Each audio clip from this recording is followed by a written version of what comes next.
Somebody once told me the world is gonna roll me. I ain't the sharpest tool in the shed. She was looking kinda dumb with her finger and her thumb in the shape of an L on her forehead. These were the words written by the iconic band Smash Mouth in their hit single All-Star. And boy, do we have an all-star lineup of Texas high school football games here on the Week 8 edition of Dave Campbell's Texas Football Tonight. Hello again, everybody. I'm Greg Tepper, managing editor of Dave Campbell's Texas Football and TexasFootball.com, joined by my good friend Ishmael Johnson. Ish. Hey. I like your MLS throwback. Yeah. Very strong. It's great. Good. Ashley Pickle, executive producer of Dave Campbell's Texas Football and Texan Live. Good to see you. You fired up for Week 8? Why am I the only person fired up? Why didn't you comment on my spooky season shirt? You comment on his, but not my spooky season shirt? It is very spooky. It's very spooky. And it's very apropos because as the season grows longer, the stakes get scarier, don't they? So he has to be stopped. Like, eventually, someone has to turn off his put me mic, on right? this show. You knew what you were getting into. Well, before it gets too bad, how about we take a look at our Week 8 spotlight games as we kick off Dave Campbell's Texas Football Tonight. We start off, guys, in the Houston area. Katy and Katy Jordan, a crucial battle there in 19-6A. Then a battle of unbeatens, Willis and Conroe. Over to the greater Austin area. Lake Travis taking on the Tigers of Dripping Springs. How about the Liberty Hill Panthers taking on the Panthers of Pflugerville? Then we head up to the DFW, the Campbell Cowboys taking on the Fightin' Farmers of Louisville, and then we head all the way back down south to the Coastal Bend. The Gobblers of Cuero taking on the Pirates of Sinton. Great games all across the state, and of course, we've got our excellent broadcasters out and about bringing you these games. We'll be talking to a couple of them coming up later tonight. Michael Silvers, Gavin Moritz back on the mic for this one, Cameron Parker, and then everybody's favorite Matt Stepp. Guys, what I love about this group of spotlight games is the fact that we are truly stretching the state here. I mean, from Campbell and Louisville all the way up in North Texas to the tip point of the Coastal Bend down there. Yeah, we kind of span the state here, and they're all critical district games. One of the things you're really going to watch us pay attention to tonight are the playoff implications that these games have, because now it's Week 8, right? These games matter, and there's a lot on the line. Even if we're going to try to help you shake out exactly what's on the line, but I'm telling you that for every one of these games, every coach in the state is telling them this is a must-win game. Yeah. It may not actually be must-win, but every coach in the state has reason to say that. I mean, whether or not you get to de facto district title games, whether or not you get to maintaining unbeaten seasons, or this could be, as we're seeing with some of our Thursday games shaking out, the battle for the third, fourth place slot in the playoffs. So it's starting to get to that point, and obviously, literally from here on out, everything just makes it a must-win. Obviously, you get in the playoffs, and they literally are must-wins. But from here on out, you start to get to the point where we're losing ground in terms of like making things up in the playoff race. Yeah, we had a tough time picking the big spotlight game for the Week 8 of the Texas Football Tonight, but we don't have a hard task telling you why these games matter. Let's go to our opening drive here and tell you a little bit about why we are paying so much attention to these games. Start with the big game down in the Houston area. Katy taking on Katy Jordan. This is a battle of district unbeatens in District 19-6A, and it does really feel like this is the first week that District 19-6A's playoff picture is really starting to take shape. For Katy, they've been absolutely dominant in district play. Of their last 105 district games, they've won 104 of them. Pretty good, but they face a big challenge tonight against Katy Jordan, and specifically Jordan wide receiver Andrew Marsh. Can he take the top off of this Katy defense? From one battle of the unbeatens to another, to a battle of the unbeatens, I should say. Willis and Conroe. Look, Willis has been one of the stories of the year, shaking off the loss of one of the best players in the state, now who's lighting it up at Florida, and DJ Lagway. They have not missed a beat. Jermaine Bishop's been insane. Jack Emerson's been a phenomenal quarterback, taking on their now probably the other team looking to win that district in Conroe.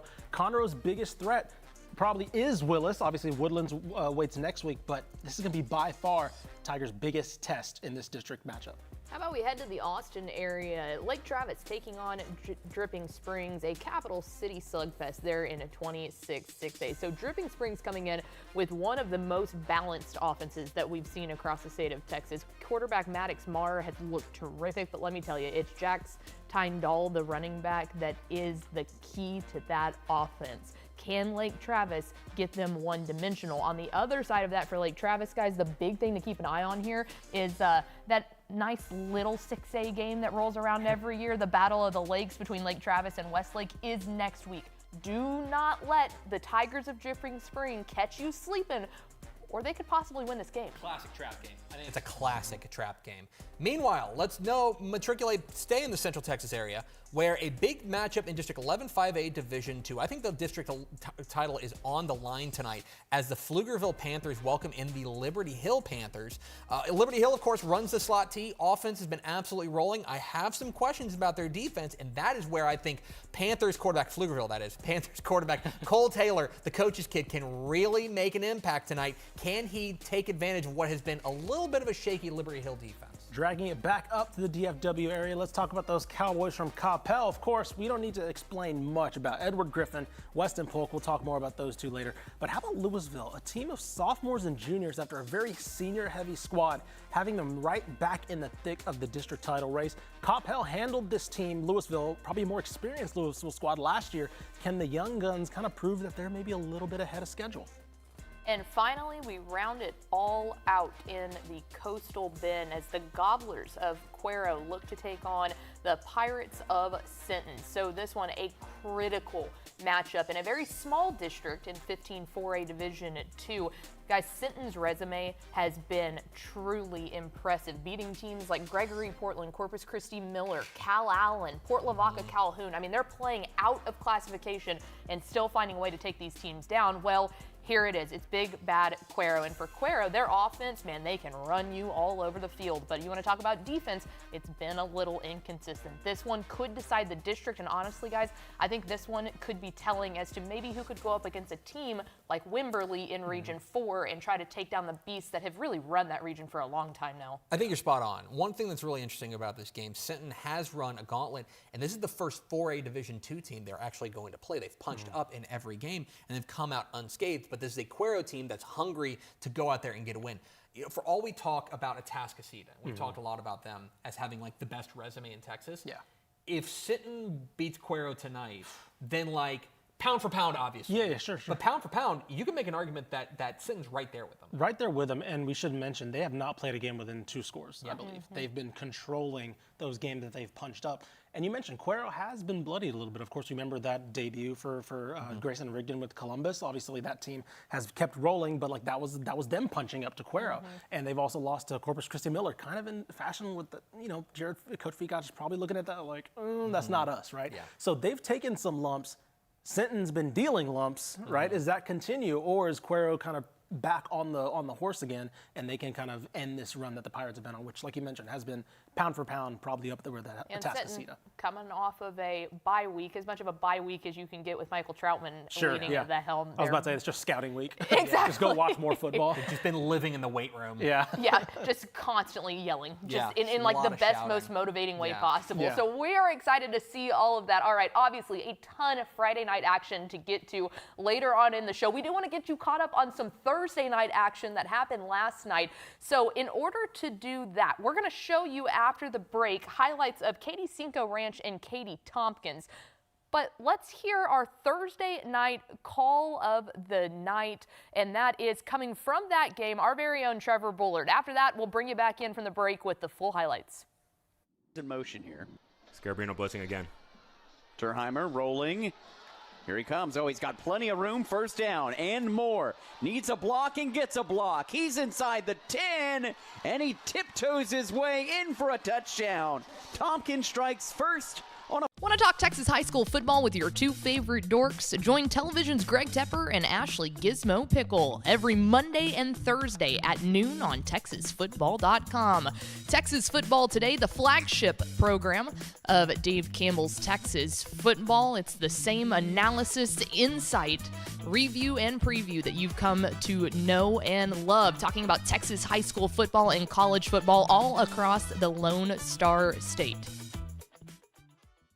In a college football world that's increasingly nationalized, Dave Campbell's Texas Football presents The Republic of Football, the only comprehensive podcast on all 13 college teams in Texas. Live every Tuesday at noon on the Dave Campbell's YouTube page, Twitter, Facebook pages, and publishing on Apple Podcasts and Spotify shortly thereafter. Host Ishmael Johnson leads the gang in discussing the biggest college football stories from the state. You get coverage of the SEC, Big 12, ACC, AAC, CUSA, and Sun Belt, but with a little Texas twist.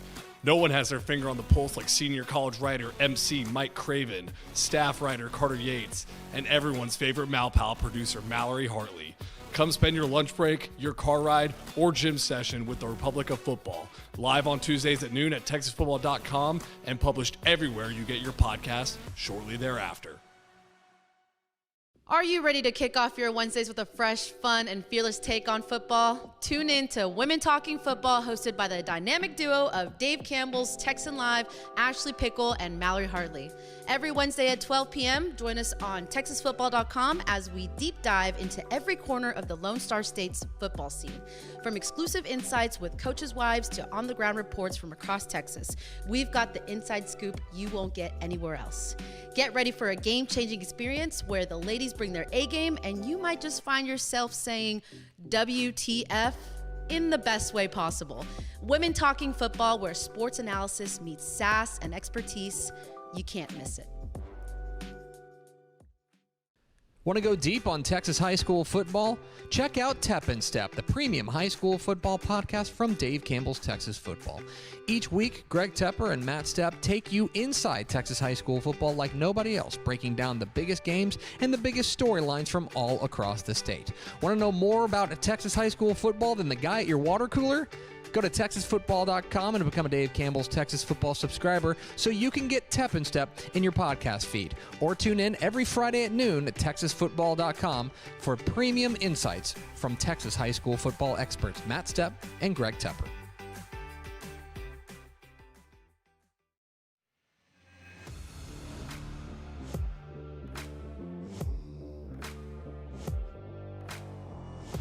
It's Dave Campbell's Texas Football Tonight, America's most courageous internet show. I'm Greg Tepper, and last night, week 8 of the Texas high school football season kicked off with Thursday night action, a lot of it centralized in the Houston area where there's a big game with major playoff implications that you may not be thinking about between Katy Cinco Ranch and Katy Tompkins. Let's go to the action from last night in Katy ISD. Pick up first quarter, Tompkins going to get things going early. Justin Thierheimer, their quarterback, going to roll to his left and decide, you know what? There's another guy who used to play quarterback for Tompkins, a guy named Jalen Milrow. He used to run like that. I can do this. 39 yards later, he hits Pater. It's 7-0 Tompkins. But Cinco Ranch has a response. Quarterback, Charlie Adamoli.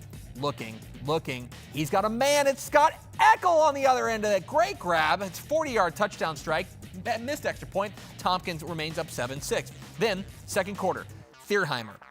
Going to fake play action, throw to his man Carter Young in the flat, 12 yards in.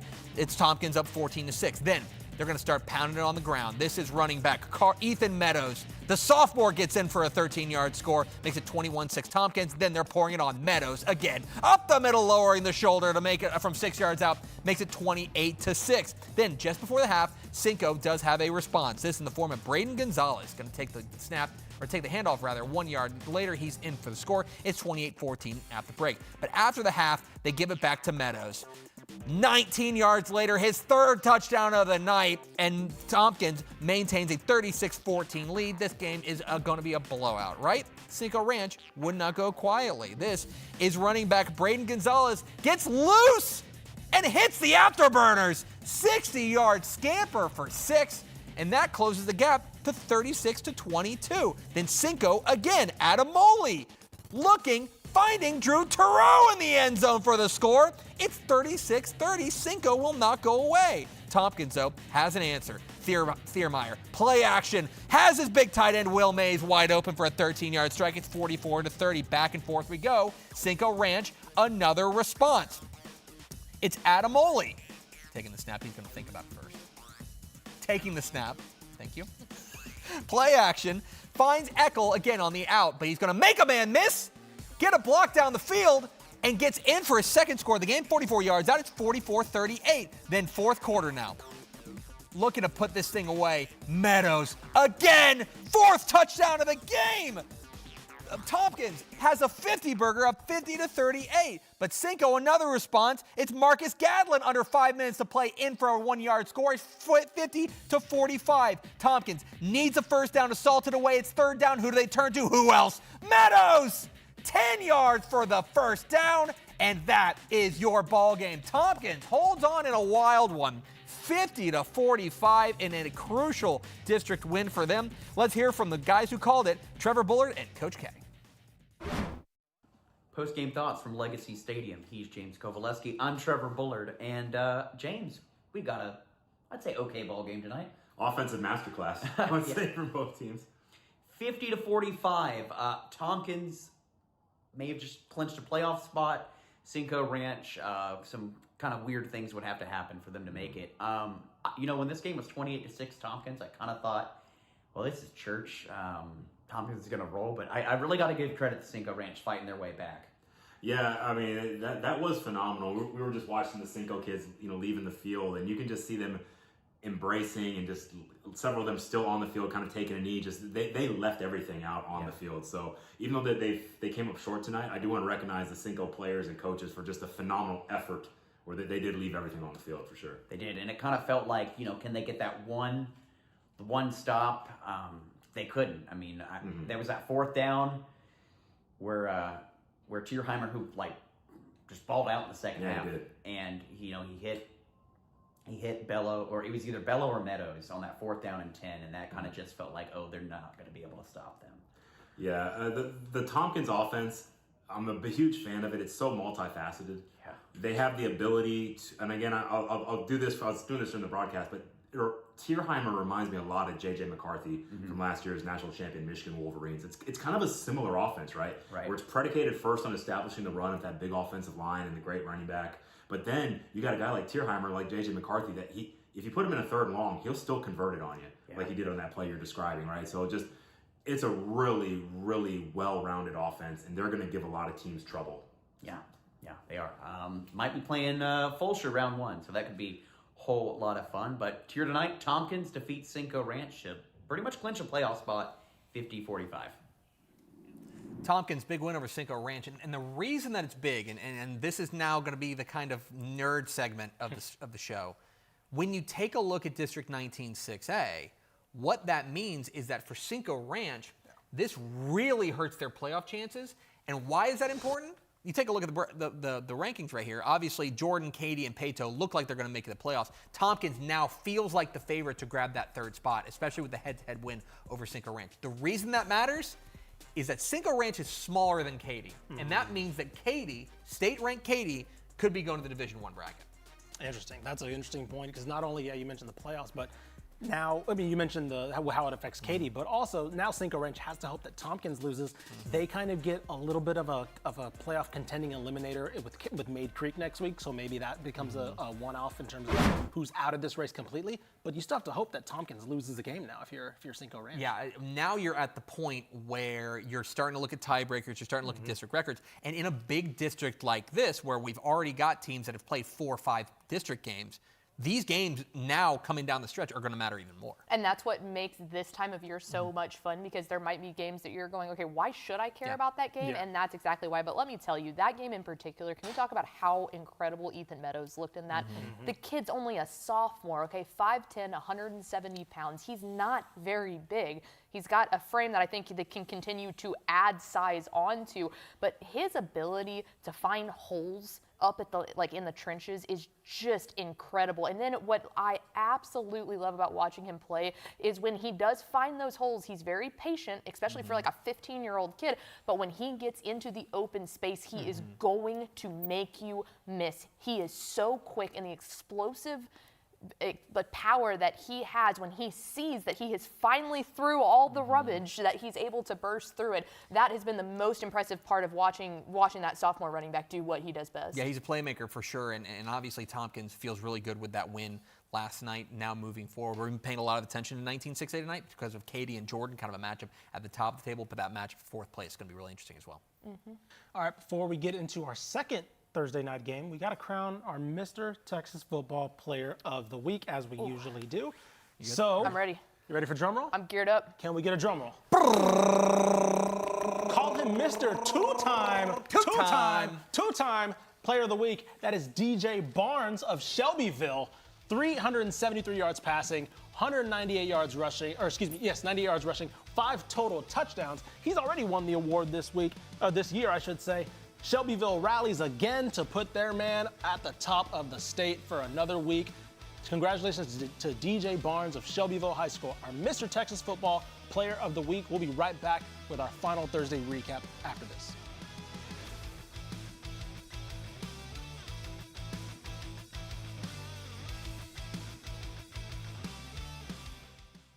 Dave Campbell's Texas Football and Texas Army National Guard are honored to present the Coach of the Week Award, celebrating one head coach in 7 different classifications. That's 6A all the way down to 6-man, and of course, private school every single week.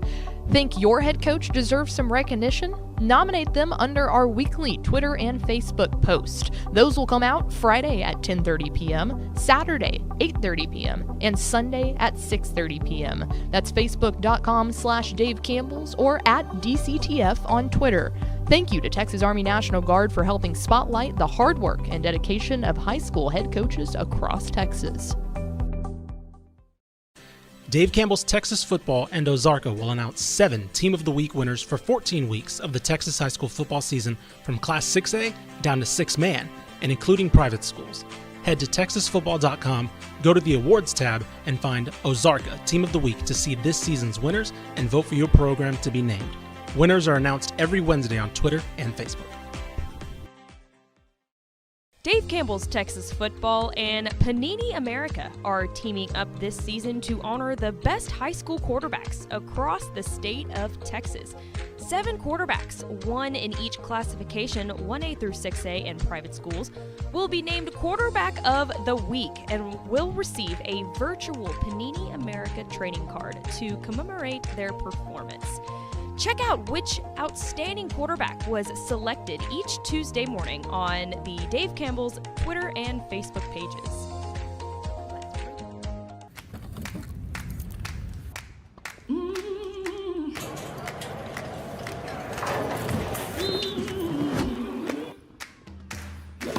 Your power is unstoppable.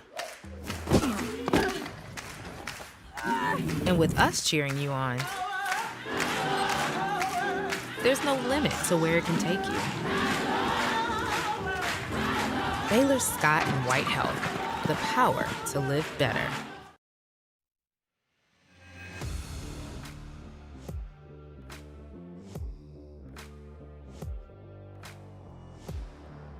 Welcome back to Texas Football Tonight. Here recapping last night, the Thursday intro to Week 8. Surely there can't be 2 shootout games in the Houston area that we're recapping, right? Surely it's only one. The other one's probably boring. Well, let's find out. Let's go to Cypress. We're going to see Cy Ranch and Cy Lakes going at it. We're going to start here in the second quarter. Like I said, boring game, 3-0. Oh, wait, it was Manny Leja. Excuse me. Oh, excuse me, sir. You just get by you right there. Touchdown, 9-yard run. Cy Ranch, 10-0 Mustangs early.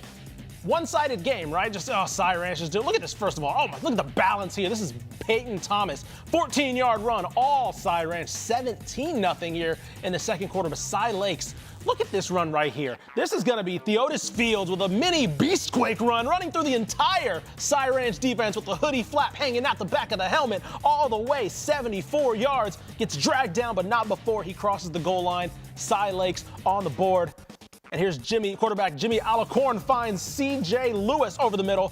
He's going to go a crossing route back to the left, 57-yard touchdown. Okay, we got a game now. 3-point game. All right, Owen Cassette here finds Joel Arnett for a 57-yard touchdown run. Yes, exactly 2 back-to-back 57-yard scores as Cy Ranch keeps a double-digit score lead. And this is going to be Alacorn running, pump fake into the right, takes it himself down the left, 8-yard touchdown run. This is going to finish here right through the pile. Somehow works his way into the end zone. Cy Lakes does not have quit in them. All right, you know the rule. If it's a punt, it's either something really awesome or really bad. Unfortunately for Cy Lakes, it's really bad as he's going to fumble the ball in the end zone. Oh, no. Muffed punt, touchdown, return the other way because it landed in the end zone. Just fall on it, get the points, get out of there. Back to a double-digit lead for Cy Ranch, but Jimmy Alacorn again finds C.J. Lewis when he needs a big play. 51 yards for the score. They just need a stop, but unfortunately this Cy Ranch offense won't be stopped. It's going to be Peyton Thomas, 14 yards. Okay, Cy Lakes got to have another answer. Jimmy Alacorn running. Can he find somebody? Yes, he will. A little touch pass to Landon Bridges. But they, again, late in fourth quarter, can they get the big stop they need? Here it is. No, it's a touch pass instead to Manny Leja around the corner. It cuts back to the left side. Owen Cassette to Manny Leja. Cy Ranch 45, Cy Lakes 33. What a game. 2 shootouts on a Thursday night. Let's hear from Eric Folkerts and Nick Hightower, who are on the call. Eric Folkerts and Nick Hightower had a very entertaining game at Cy-Fair FCU Stadium tonight between the Cy Ranch Mustangs and the Cy Lake Spartans. Started out this one with a field goal by Cy Ranch, but it really turned into missed opportunities for the Mustangs early on, Nick. Yes, and so the Mustangs had multiple opportunities, 3 actually, and they only came away with 3 points. So kudos to Cy Lake's defense. But we just seen fireworks later on in the half where 17-0 and a clutch touchdown run by Theo Fields to put Cy Lakes on the board, and then it was just fireworks for the entire second half after that. Mustangs led at one point 17-0 before Cy Lakes scored just before the half, make it 17-7, and then lots of scoring in the third quarter, especially with Courtney Lewis hitting a couple long touchdown receptions, and it ended up being a 4-point game heading into the final quarter, and Cy Lakes was not able to come away with the victory as they threw a late interception to ice this one away. Cy Ranch took it 45-33. Great matchup in 16-6A. Yes, sir. All right, so we went from one district that was kind of in battling for the last spot to a district that's everything but settled, right? Bridgeland kind of has the inside track right now at unbeaten 16-6A, but everything else, as you can see right here, is still very much up in the air. Of course, Cy Woods, I should mention, also up there. But again, only a 3-0, that's not insurmountable for all these teams. There's so many teams and so many games in this district that's going to work itself out. No, and the best thing about this is, you want to know the rest of Cy Ranch's schedule? What you got? How about next week against Cy Woods, the following week against Bridgeland? So, I mean, legitimately, when we're talking about this district still being up in the air, we're talking about that being right now. Okay, we've got 4 weeks to figure out exactly where this falls. They start beating up on each other. There's going to be some tiebreakers in this district, but it is fun. Respectfully to Langham Creek, Waller, and Cy Park, this is a classic case of musical chairs in that there's 4 playoff spots and there's 5 teams. That's it. With Woods, Bridgeland, Ranch, Springs, and Lakes. And so if you are Ranch, to beat a team like that, to have that win in your back pocket, when and if you need them, right? When and if you need that tiebreaker, to have that is so important. Because, by the way, Cy Ranch still has, let me see who they've got down the stretch. Cy Ranch has still got games against Cy Woods and Bridgeland, as you mentioned.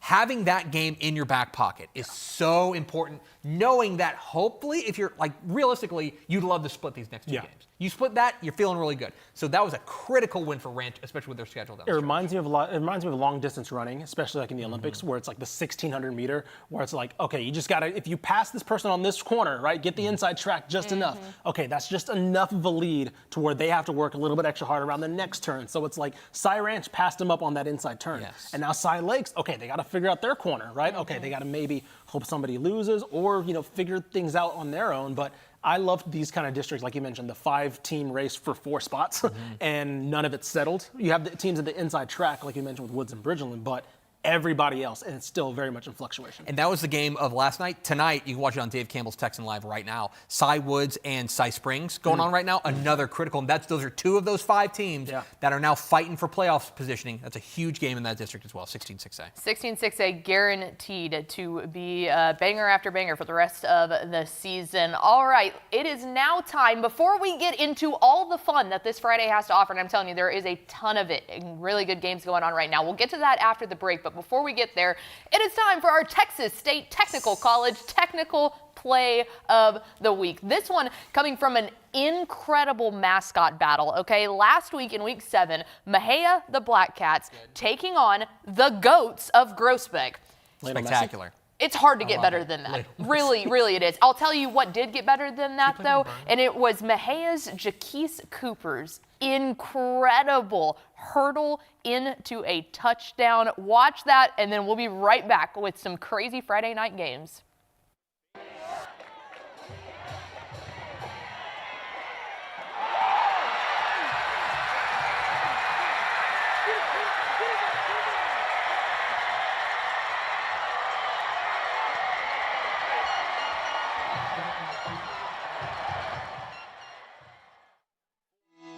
Takis is the presenting sponsor of Dave Campbell's Texas Football Sustainability Champions Award, spotlighting influential kids looking to pursue a career focused on social, environmental, and economic well-being for our future.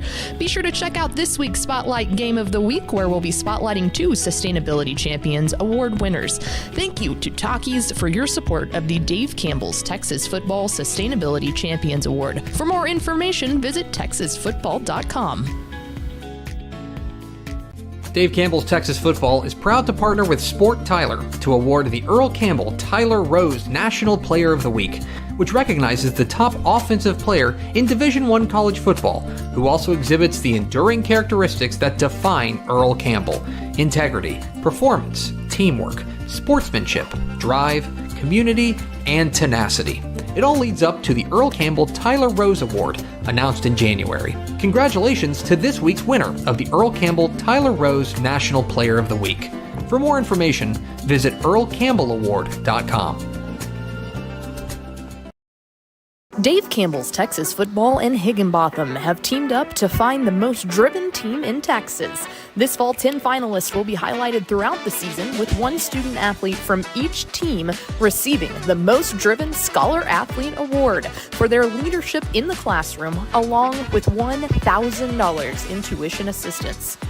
In November, all 10 communities will rally to vote on TexasFootball.com, competing for the title of the most driven team in Texas. The school that rallies the most online votes will receive a $10,000 donation to their school, thanks to the support of Higginbotham.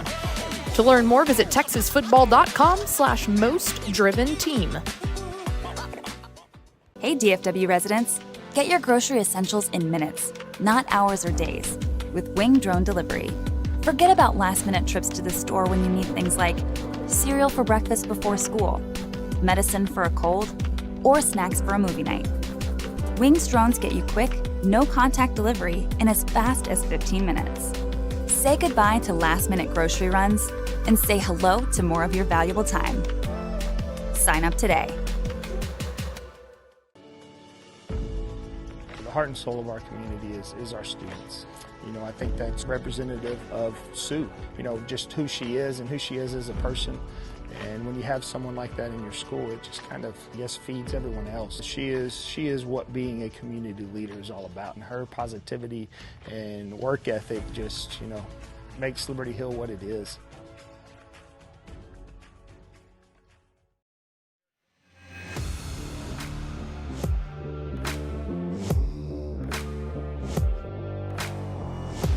It's a Friday night football party. That's what we do every single Friday night here on Dave Campbell's Texas Football Tonight. If you're just now joining us, if this is your first time, welcome in. It is time for the best way to spend your Friday night. That's with some Texas high school football. And what better way to kick that off than getting straight into some action of Texas high school football across the state. How about we head over to Flower Mound, Texas, as Denton Geyer is taking on Flower Mound. Marcus will start here. Marcus with the first points of the game. It's Owen Gall, and he knocks that one through. Then Marcus with the ball on the 3rd and 18. It's Colton Nussmeyer. He finds a wide open Cooper Campbell for the huge game. Get on the Nuss bus, as Matt Stepp would say. Then on the next one, it's another 3rd and long. Can Nussmeyer do it again? No, it is Maverick Bjornsted who got there first. Apologies to Maverick, I probably butchered that last name, but don't worry, Geyer's not going anyway. It's Kevin Sperry on the long ball. The beautiful 41-yard touchdown to Eric Reese. Big game there in Denton County. Meanwhile, let's go down to the Houston area. Tascasita taking on Kingwood in a game before their game against North Shore next week. Kingwood quarterback Landon Hinson intercepted. Brandon Washington has got the ball, and he's got the edge. Makes a man miss, cuts it inside, gets in for the pick, or into the red zone, and they're going to hand the ball off to Torrey Blaylock, and he will pound his way in for the score. Atascocita draws first blood, up 7-0. Atascocita now with the ball, handoff to Blaylock, and he is going to fumble. It's a fumble. Kingwood pounces on it, but would not be able to capitalize. They would punt this ball away, and they would hand the ball off to Blaylock, looking to make up for his fumble, and he will do just that. 73 yards to pay dirt. Off to the races. Doubles the lead to 14-0. Then Kingwood, looking for an answer, And this time they're going to go to the screen pass. They're going to find Marquez Davis, who's got to follow his blockers in for the score. 14-7 at Tascasita leads Kingwood. And so now, that's a big game. Of course, this is kind of a week before the week 8, I should tell you, because week 9 is absolutely loaded. So a lot of look-aheads, potentially. But one thing I've been looking forward to the entire week, guys, is hearing you say what we're going to toss to next. Oh, no, hang on, we're not there yet. What? We've got one more thing to do because we want to give the people the opportunity to scan this QR code, because if you ever get tired of our nonsense, you can scan that QR code and go to TexanLive.com, okay? Every single game is available to you if you become a subscriber. You also get everything on TexasFootball.com. You get magazines shipped to you. You get Tep and Step Nerdcast. I mean, there is so much stuff you get for a one-time payment of $49.99. Go scan that QR code and watch all of these games. Say the line, Bart. All right. Ashley, there was something that the crowd wanted you to say. And the crowd say wants the line, you Bart. to say, let's check out the quad box. Yes! Give the people what they want. We did it. This is why you come to Dave Campbell's Texas Football Tonight. It is for the quad box and all the action. We've got Willis and Conroe going up top. Liberty Hill and Pflugerville live from the field. We've got Temple and Colleen, and then Sinton and Cuero down there. Guys, as we take a look at our lovely quad box, what catches your eye? So the biggest thing, I think the big headline here is what's going on in Sinton there with Cuero taking a 12-3 lead into at halftime there in Sinton. That's a big-time result there, as Sinton's been a team we've talked about, state-ranked, one of the best resumes in the state, coming off an open date, but Cuero looking to kind of establish themselves.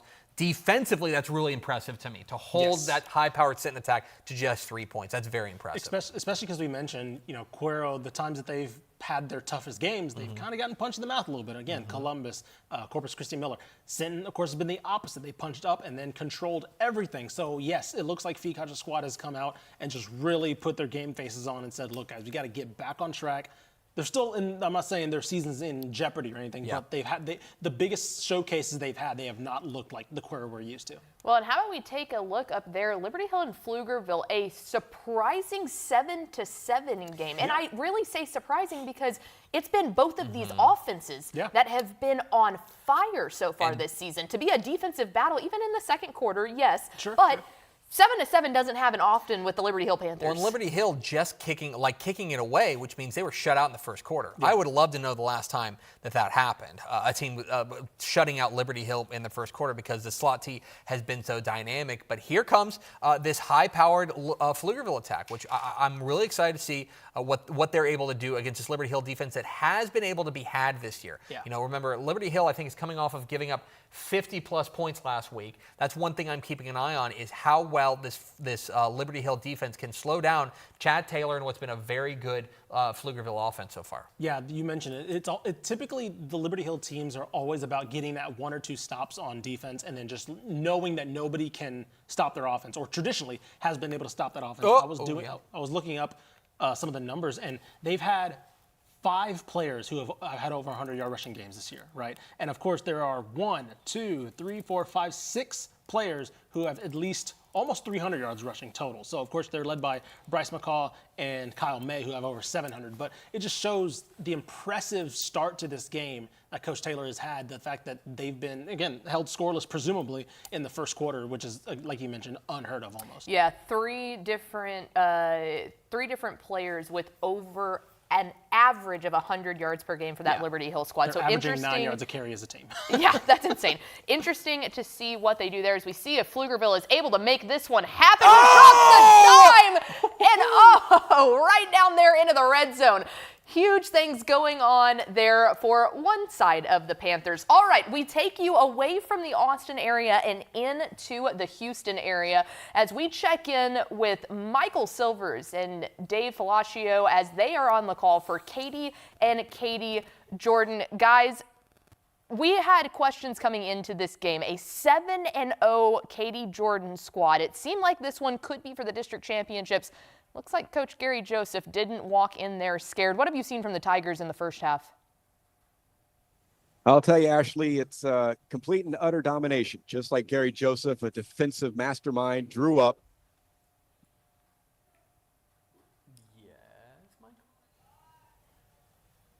the first half for that limiting the high-powered Jordan offense, which came in ranked second in 19-6A. And Jordan hasn't crossed midfield. This is a 7-0 team.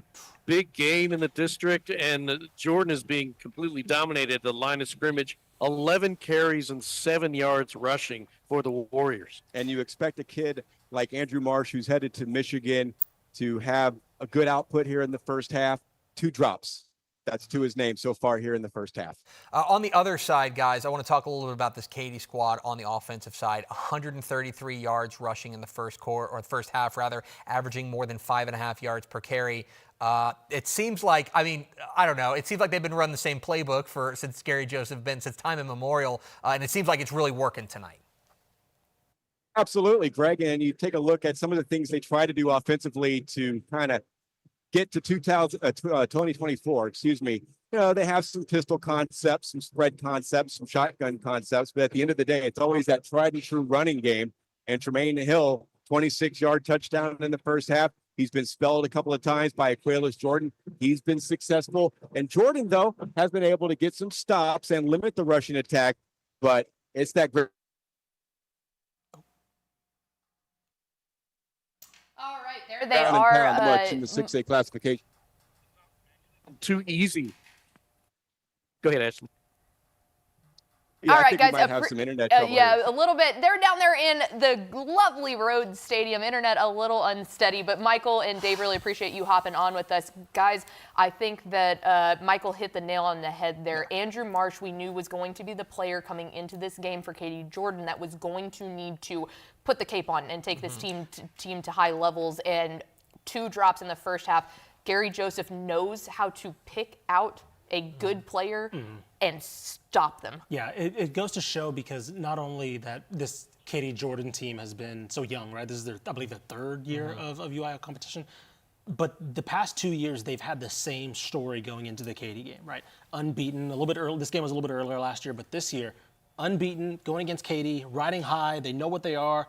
And like you mentioned, Coach Joseph just takes it away, right? And this year, I wonder how they come out in the second half, because last year, I think it was still a 1-score game, but it wasn't a 1-score kind of game during it, right? It was very much a 2-score game that Katy controlled. And so I'm wondering what adjustments Coach Rabe does this year, because you have that player in Andrew Marsh. Do you maybe get him in the hand in the end arounds? Do you maybe get some screens going for him? Because, like you mentioned, he's the guy, right? I like Bo Bryant as a quarterback. I like Zion Jones at running back, but he's the guy who is going to be the game breaker to where he's going to have to score if you want to win this game. I know it's Texas high school football, anything can happen, but this is just feels real danger zone here for Katy Jordan, 100%. simply because Katy's a team that wants to play from ahead. They want to put you like get ahead and then put you in a rear naked choke. They want to put you in the Texas cloverleaf, so to speak, and make you tap out. And that is one thing that they're very good at. The other thing about it is in the first half, Jordan has 25 yards of offense, or 22 yards of offense. That just ain't going to cut it. And for all we talk about Andrew Marsh, 11 carries for 7 yards is everything I need to know, because they're unable to get the running game going, which means that Katy defense is going to be able to pin their ears back and come after them. This is a bad place for Jordan right now. And for Katy, 17-0 is like the platonic ideal of a Gary Joseph coached game. Like, he wants it to be 17-0, go in there, have a couple of things to yell at his team about, and then go out there and win this game 34-3 or something like that. So very interested to see what halftime adjustments the Katy Jordan Warriors are able to make. All right, let's dive back in to high school football action here on Dave Campbell's Texas Football Tonight. We take you out to the Houston area again. Willis and Conroe. Jack Emerson. Beautiful. Well, pump and go. He's gone. That's easy. That's just too easy. That's 35-7. And Willis. The thing about this game is, for Conroe, they came in undefeated. We knew this was the big test for them. We also knew that this Conroe team was based on defense. Yeah. And that their defense has been excellent all year long. I think this is already more points than they've given up all season. And I mean all season, all their games combined. Right. Yeah, that was Jalen Mickens, by the way. We talk a lot about Jermaine Bishop. That frees up guys like that when everybody's focused on Bishop, it frees up guys like that who just hit a double move and all of a sudden wide Perfect open. example right there. You go the pump fake. Yeah. If you're pump faking Jermaine Bishop, you have to sell out to stop it, which opens up a guy like Mickens for an easy pitch and catch from Jack Emerson. Extra point up and And it is all Willis. Good. Yeah. Yep, they're the hands. And we're good. So there is Willis and Conroe. We go to the Austin area. Liberty Hill and Pflugerville, a surprising defensive battle thus far. It looks like Pflugerville with the ball here. Ooh, hello, Cole Scrambling Taylor. in and out of the Look at pocket. that. Oh, my Taylor. goodness. No! How about that? Pflugerville. That. Baseball guy. It's Kyron McFrazier in for the score.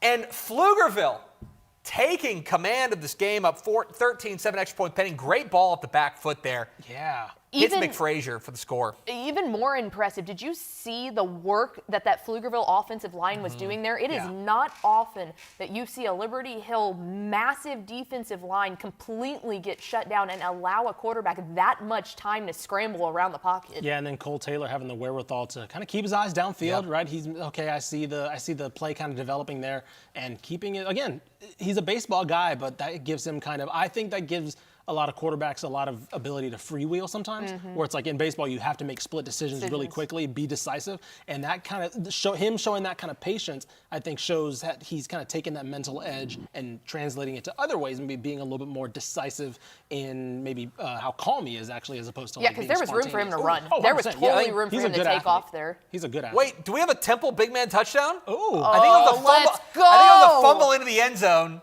And I think he picked it up. I think they're going to mark him down. No! That is not rule of cool. That is not rule of cool. We love our friends at the Texas Association of Sports Officials. We love them. Oh, wait, did they give it to him? Oh, big dog. They gave it to him. I think they did. Let's go. Game number 74. Okay, we're back. We're back with Tessa now. Yeah, well done. Rule of cool. Confirmed. If the big man falls on it in the end zone, it's a touchdown. Yeah, the white hat whispered to he's like, hey, rule of cool. Like, man, rule of cool. It's got to happen. As Temple in complete command against the Kangaroos of Killeen, blue front, white back Magic, doing work, coming off of a big win last week over Hewitt Midway. Now up 34-2 on Killeen. We're rolling through games here as you see Liberty Hill with the big return. Liberty Hill. That's how you answer. Oh my! It's the kicker. Wow, what a tackle by the kicker. Yeah, I was about to say. Great tackle. That was a great tackle. Big dude tackle. It threw me off because he has so many helmet stickers that I thought they were wearing gold helmets. I was going to say, yeah, he's loaded it up on one side. That's tough. You're watching Dave Campbell's Texas Football tonight. We're quad boxing it, but we're one of the boxes. We apologize for that. As we're keeping an eye on games. We've got games in the Houston area, the Coastal Bend, and the Austin area. We're keeping it live. And a reminder, you can go to TexanLive.com and you can watch any of these games live right now. Dozens of games going on right now on TexanLive.com if you don't want to hear us yapping. But we're going to be bouncing around. And by the way, I want you to keep an eye on this game up here. Right above here. Right there. That's right. If you've never seen the slot T, this is how it works for Liberty Hill. One count and go. They're going to run up there, misdirection, go. Little fullback dive. Stopped by the Pflugerville defense. I'll say this. Holding them to 7 points, let's presume halfway through the second quarter. That's a big ask. They've done a really good job because you mentioned the slot T, and it's not Liberty Hill's not just, you see a bunch of other teams. Franklin runs it, a bunch of.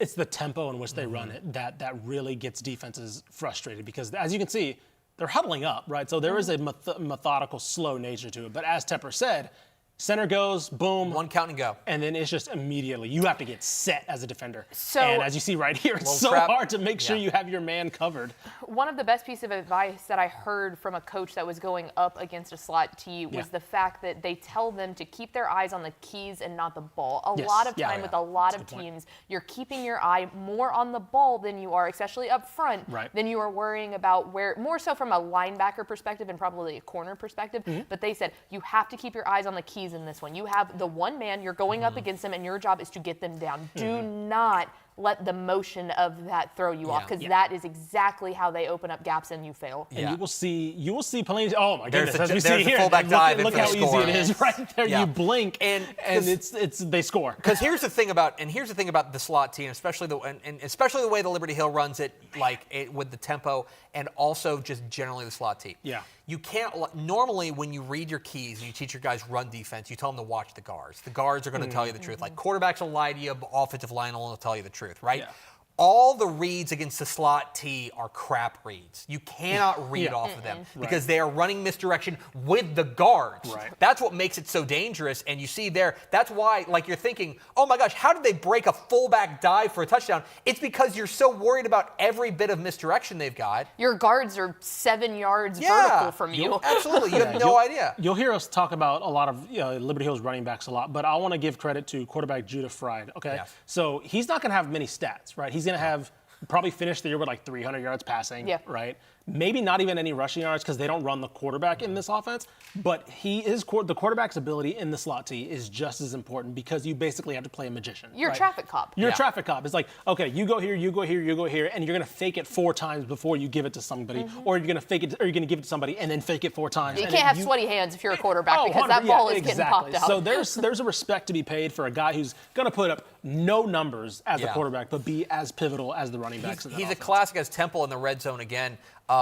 Is a classic like old school point guard. Like now, point guards are now putting up crazy numbers, right? Steve Nash. This is very Bob Cousy. Exactly. You're right. going for assists. If your assist count needs to be all the way up there. He's got 18 assists and 2 points, and you're like, oh no, this guy's great actually, game. Yeah, he gets the big piece of chicken on the way home. As you see Temple taking command of this game over Killeen. We're keeping eyes on games all across the state. It looks like Temple lining up for a field goal. We'll keep it here before we go to some 6-man scores across the state of Texas. See if Temple can make this field goal as you see Liberty Hill kicking the ball off. Field goal is no good. Seems like it's the first thing that's gone wrong for Temple tonight.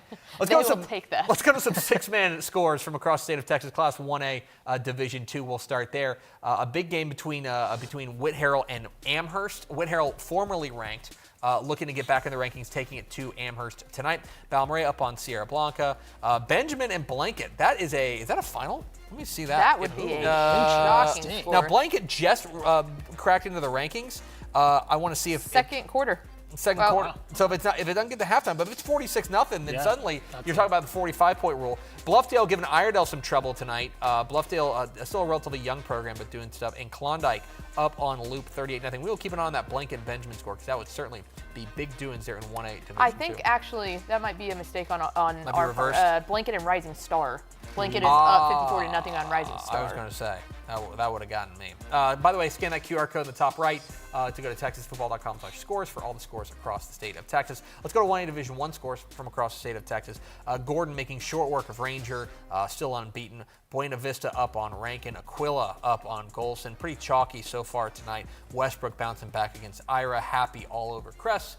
And the Panthers of Abbott up on Coolidge. Keep an eye on those games. Again, scan that QR code in the top right. Let's go to texasfootball.com/scores to get all the scores from across the state of Texas. We're watching Dave Campbell's Texas Football tonight. We're doing games across the state. Want to quad box it? Quad box. We can do that. As you see, now we've changed out Katie and Katie Jordan now in the top left again. Oh, Dripping Springs. Oh, Dripping Springs right back into it. They needed that because they look like big Lake score. Travis up 20. That makes it 21. That makes it 21-6. They were up 21-0 there. Big score there. This is the biggest game in the Austin area, and it gives us an opportunity to talk about this. You know, for Dripping Springs, they're 5-1. They had the week 1 loss to Austin Vandegrift. Since then, they've rattled off 5 straight. I really like Mason Marr. I really like Jack Tyndall. But I have questions about their defense. The biggest questions I have is specifically through the air, where Lake Travis feels like they can take advantage of it. You just take a look at the District 26-6A standings, Pickle. Yeah, and this is where this game is fun because we always assume that 26-6A is going to come down to Lake Travis and Austin Westlake. That game is playing next week. Obviously, Dripping Springs always right there in the mix, but can they get one of these? And Tep, you mentioned it earlier, a classic look-ahead game where if you are too focused on Austin Westlake next week and your attention is already there, this is one of those games that Dripping Springs can come and they can get you-ish. Yeah, I was about to say, I mean, I'll say this, Dripping Springs, this game is Lake Travis remembering that Dripping Springs has won the last 2 matchups against Lake Travis, right? One of them with, of course, Austin Novosad last year without Austin Novosad at quarterback. So Lake Travis is like, all right, we got to get back because it looked like for a little bit when you saw Of course, Westlake going on their state title runs. You saw Dripping Springs coming through with Coach Zimmerman and Austin Novosad for a few years. Vandergrift making state a couple years ago. It looked like Lake Travis was falling behind in the upper Austin pecking order, and this will be a great result if they can maintain this 2-score lead. If they continue to look like they did when they went up 21-0. Lake Travis and Hank Carter got to remember and say, like, guys, before they went on that cute little Westlake run, we were the best team in Austin by a good margin. We went years without Westlake beating us. Yeah. So we need to get back to that standard. Yeah, and I think that the difference there for Lake Travis has really been not only balance offensively, but also defense. Like the past couple of years, their defense has been spectacular. And for all we talk about Chasten Ditta and all we talk about Van Hopping, their running back, and the playmakers and their they've got, defense past couple of years. Their defense has been excellent. Yeah. And it's really, I think that's been the revolution that they've had there. We think of Lake Travis as Baker Mayfield. Sure. We think of him as Garrett Gilbert. We think of a quarterback. Chad Morris. Chad Morris, head coach. Yeah. Offense. You think of that, but the defense has really come along for Lake Travis, and I think that's a big part of it. As you're now keeping an eye on some games across the state, as Liberty Hill off to the races again. Faking out the cameraman. Look, that's the hardest game to film right now because you are trying to figure out. Who you got to read the defense too. Yeah. And by the way, let's not play off how big it is that Liberty Hill's defense got to stop. Yeah, big stop. So now Pflugerville has to get a stop now because this is exactly the type of momentum that Liberty Hill loves. Like, okay, we got 1 or 2 stops. We're not the best defense in the world. We just need 1 or 2, and we're off to the races. Yeah. You see Willis all over Conroe, by the way, at halftime there at Moorhead Stadium. In Conroe, I wish I could tell you that was unexpected, but I think we thought for Conroe this is a big step up in competition. How would they handle it? And so far, Willis is treating them pretty rudely, I would say. Yeah. All right, so how about we could look at some other highlights from across the state. Let's go down to the greater Houston area. We start off with Beaumont United and Barbers Hill. Beaumont United quarterback Ashton Henry, he's going to put one up in the air and find wide receiver Tayden Calhoun down the left side to go up early on Beaumont United. Then Barbers Hill quarterback Zeke Cantu, he's been the do-it-all guy this year. Patient back there, throws it up, finds him in the back of the end zone. How about that? But don't worry, very next drive, Henry will find Calhoun deep down the left sideline. No one can catch up. An 85-yard touchdown to give Beaumont the lead. From then on, Barbers Hill wouldn't look back. Cantu gonna let one rip. He finds his man, Jaden Rodriguez, cuts the lead to 3. Later in the second, after a long drive down the field, Cantu says, don't worry, hands it off to Gabriel Hayward. Waco U and Belton. This is gonna be Waco University's. He's going to hand it off to J.D. Bell, who runs it right through the middle, 60 yards. And the Trojans get on the board after an early 3-0 lead for Belton. Here we go again. This is going to be Bell again. Hand right off the middle into the end zone, carrying multiple defenders. 14-3 Waco U, but Belton's going to be right there. Will Shepard, a quarterback, takes it in, spins through. All of a sudden, close game, 1 score. Cy Falls taking on Jersey Village District 17 6A action, and Cy Falls gets things going early. Cameron Colvin, opening kickoff. That's how you start a ball game. Cy Falls takes an early 7-0 lead. After a Jersey Village punt, it's Chase Farrell going to take this handoff to the outside, get a great block, cut it outside and hit the Jets. All the way down the sideline, will not be denied. It's a 70-yard touchdown run, and Cy Falls up 14-0. Not to be outdone by the offense, linebacker Isaiah Thomas, watch this acrobatic interception he's going to have. Hauls it in, steps right in front of it, and takes it all the way back. Nobody's going to catch him. It's a pick 6 for the big fella. Rewarded for an outstanding defensive play. And finally, back to Chase Farrell. You remember him from that touchdown run. He's going to catch the screen pass here, get a big block on the outside from Lawrence Scott, and he will take it all the way in. It's all Cy Falls in this one, 28-0 at the half. Man, that looks like a track meet. I mean, all of those touchdowns, the minimum amount was probably like 60-some-odd yards. Big plays. You see Katie getting back to work. Tremaine Hill, the tip of their running back spear there in the running game. And that is really, for all we talk about Katie, the thing that sets them apart, obviously, is the defense. I maintain to you, I think this is the best play-action team in America. Yeah. Because they run the ball so effectively that you have to load up against it. You see a little wraparound draw there. But now you have to load up against them. And by the way, you're thinking 3rd and 5. Yeah. Normally that's a passing down. Yep. For Katie? That's 2 downs. Yeah. And Gunnar Nelson has been the person that has made that play action go back to like typical I formation, authentic Katie. Gunnar Nelson has been fantastic in his role. 10 touchdowns to 1 pick this year for him. And again, he has to average like 30 yards a pass just because it catches the defense off guard every single time. Well, and yeah, you talk about how well they execute that. A huge portion of that. Let's see if they pick up this 3rd down. I really want to see if they're able to pick up this 3rd down because this is critical there in the pistol here. For Jordan, you got to get him off the field and not let them convert plays like this. Here's play action. Ooh. They convert. Yeah, they did. Yeah. Converted, and that is such a backbreaker. But I'll tell you, Pickle, you were talking about it.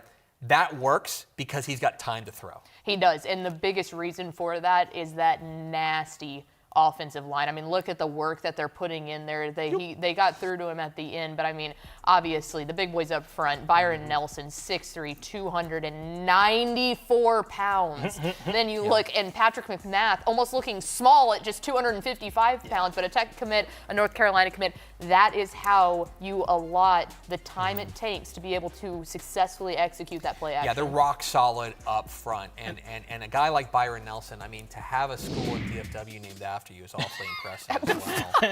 How long have you had that one in the bucket? It's been queued up for months. I've been waiting for us to have a Katie offensive line graphic. I will say that is the difference between Katie and Katie Jordan, right? As those 2 players. Yeah. Katie Jordan right now does not have those 2 players on the offensive side. They have Jimmy Frisco, Suliafu, who's a great defensive prospect, but they don't have the offensive size of Katie to where they can just absolutely grind you down to where, yeah, they're going to have time to get the ball to a guy like Andrew Marsh. Katie, like you mentioned, we've seen them have playmakers, but they've always had that up front. And that's just what Katie Jordan, I think, needs to eventually equalize with them if they're going to want to overcome the Tigers. You're exactly right. And once again, if you're Katie Jordan, you've probably got him where you want him here. It's 3rd and 7. Yeah. You need to get him off the field here. But the issue for them tonight has been they cannot get them off the field on 3rd down. Katie's been feasting on 3rd down. It's another huge play. And by the way, look at the clock. They're just chomping on that, gnawing on that clock. That was the biggest thing, is you cannot let a Katy Tiger offense dictate the time of play. Fullback draw. That is just the worst thing that you can do. It's 4th and 1, and this is a 4th and 2, and this is a go. Yeah, you go for this. This is a go here for Katy. They feel like they can get 4th and 2 in their sleep, because especially you're up 17-0. A touchdown probably ends the game. That's what Gary Joseph's thinking. He's like, 17-0 is impressive. Yep. But 24-0 probably is game over. And so they're going to go for this here. And again, for Jordan, you got to get him off the field. You got to find a way to flip this field here and stop the bleeding. Because right now, under 5 minutes to go in the 3rd quarter, you're down 3 scores already. This is one of the biggest plays of the game. By the way, look at Tremaine Hill with the Ashton Genty standing in the backfield there. It's standing straight up as we see the play action. They went for it all. I don't hate it. I don't hate the play call either. That's a decent little play call. That's like Gary Joseph going for the kill shot there, basically on the rollout. But yeah, I love Tremaine Hill having the Ashton Genty standing straight up in the backfield. the Sabrina Carpenter. Yeah. Let's go back to the Austin area and check out what's going on here. Lake Travis taking on Dripping Springs. Lake Travis already up 21-7 in the red zone here in the 2nd quarter, looking for more. Chasten did it as number 2. He's going to take the snap here. Let's see what happens. Play action. Ooh. Taking himself. Running. He's in. There you go. Oh, man. That's what makes him so dangerous, is that when you spread him out, he can take off with it. And you see, that's his 8th rushing touchdown of the year so far. He's thrown, or rather, 8th rushing touchdown of his career. This is a guy who I think has really grown as a complete quarterback. And what I appreciate, he's not a true, runner. They're not going to call a ton of designed runs, but Pickle, he's a guy that when you need him to, he can take off with it. He can absolutely take off. And my favorite thing about his passing attack, obviously he's got a really good arm, but it's those mid-level throws that he makes, specifically right in the middle. He has such a knack on those slant routes for making sure he consistently hits people and then allows the talent that Lake Travis has on the outsides to do their thing. You know, when you've got guys and dudes around you that are capable of having those breakaway plays, it doesn't always have to be the 60-yard touchdown pass. It can be the, hey, I'm going to hit you about 25 yards out and then let you make your way down the field. Yeah. Let's go to a game of the DFW Metroplex, Max Goldsmith Stadium in Coppell, or rather Louisville. Coppell trailing 14-13 with Louisville. Now in the third quarter, Edward Griffin, play action, deep. EG3. It's Hassman. He's got it in the bucket. Coppell takes their first lead of the game. They're up 14-0. They've scored 20 unanswered now. 9:55 left in the third quarter, and Coppell has their first lead of the game, 20-14.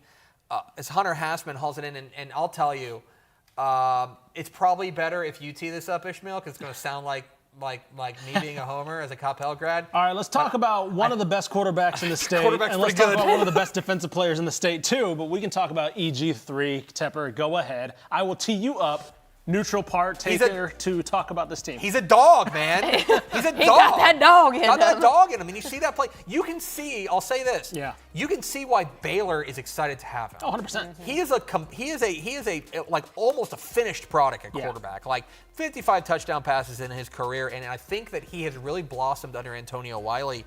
And they've got weapons on the outside. Tucker Cusano, you saw Hunter Hassman there with a touchdown catch. But I'll tell you, like, it all starts with number 14, and he dropped a dime there. I will go back and say the exact opposite of what I just said about Chasten Didda, in that EG3's long ball is beautiful. Oh, it's great. It's fantastic. Beautiful. Again, a huge credit goes to the big nasties up front that Coppell has. We know that that's one of the largest lines across the state, but they give him so much time, and he can just, his accuracy on the deep ball is incredible. Yeah. 16 touchdowns to 2 interceptions. He's completing over 70% of his passes this year. Again, that's up there with guys like Keelan Russell. That's up there with guys of the elite in the state right now, putting up those kind of numbers. And by the way, you see one of the things that we had circled on there, you see the Louisville offensive line. They're massive, led by the left tackle, Michael Fasusi, who's committed to Oklahoma.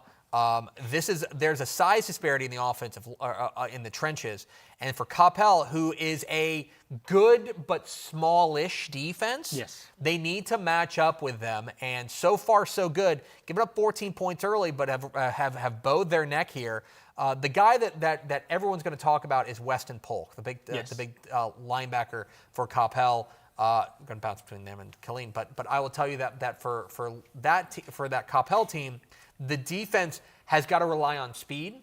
And so far, so good for them there at Max Goldsmith Stadium. And I'll say this last on Louisville, switch over to this game a little bit. This Louisville team is a young team. I mentioned it, right? Yeah. They Trey graduated Williams, heavy. Yeah, Trey Williams, Tennell Hill, like Devin Robinson. These guys are going to be back next year. So the fact that I think this game has already started out better than their game last year against Coppell did. Coppell basically controlled that wire to wire. And so the fact that this young team, Michael Odell's young team, is already coming out, kind of hanging with a really, I don't want to say an all-in Coppell team, but this is a team that Antonio Wiley knows that this is probably going to be their best run for maybe a while. This is the year for Coppell. This is the year. So, like, the fact that this Louisville team that is maybe ahead of schedule is hanging with them is a really promising sign for the Farmers. And it's a big game in District 5-6A there at the Coppell and Louisville. Yeah. We're here in the Temple. I don't know if we can bounce back to that game. But this is we'll go to Katie and Jordan. It's a big game in District 5-6A simply because if you're Coppell, you've still got Flower Mound, you've still got Marcus down the road.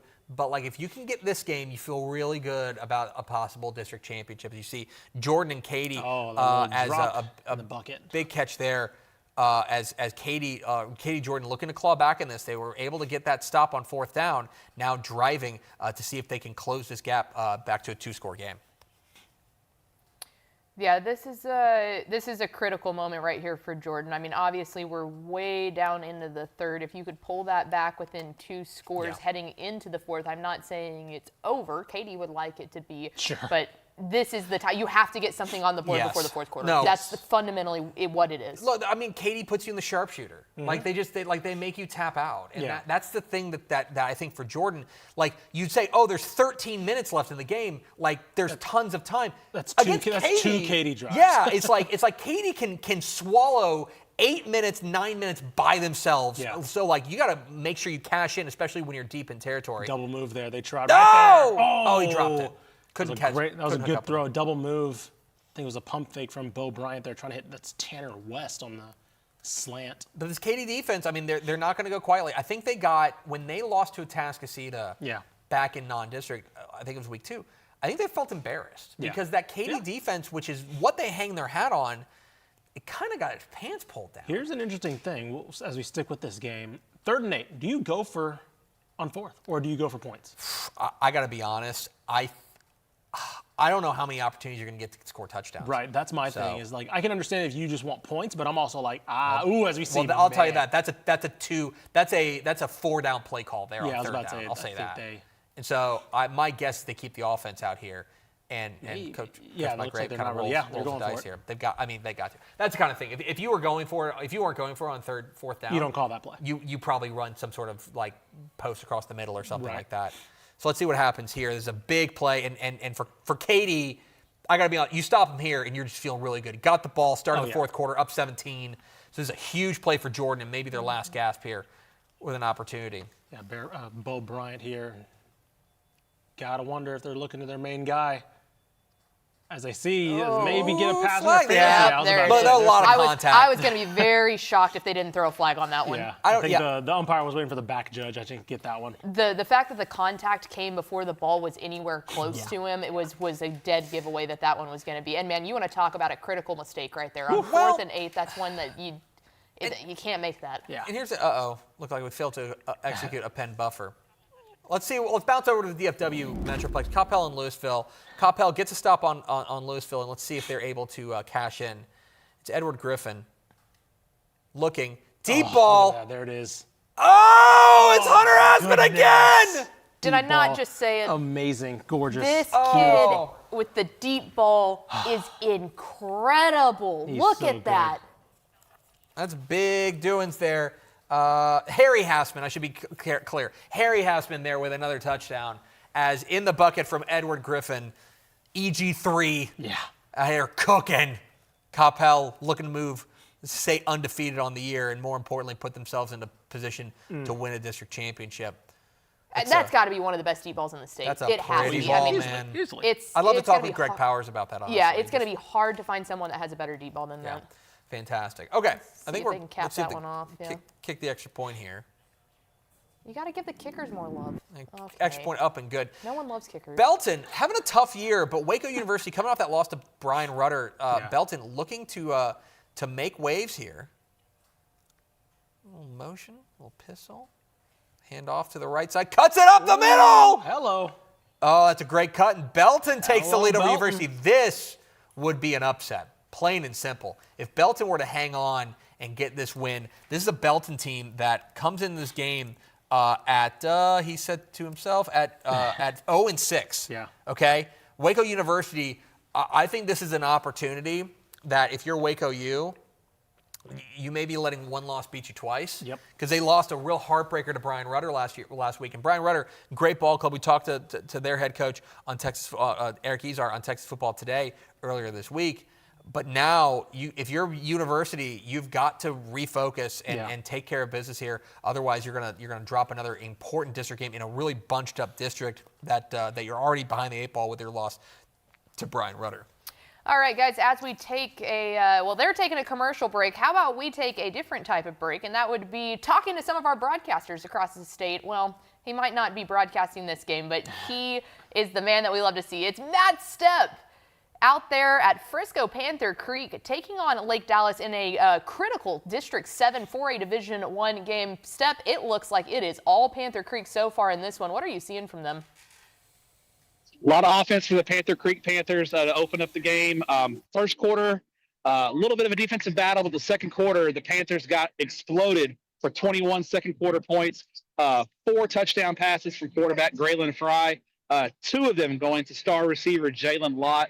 And it's all Panther Creek. They lead Lake Dallas 28-6. And not only has Panther Creek's offense gotten it done, but their defense has been really, really strong. It's been a pain point for them early in the year. Other than the one turnover they had where Lake Dallas had a short field and was able to convert, Lake Dallas's offense has really struggled, and Panther Creek has capitalized, and they're off to a great start and looking like they should improve to 3-1 in district play.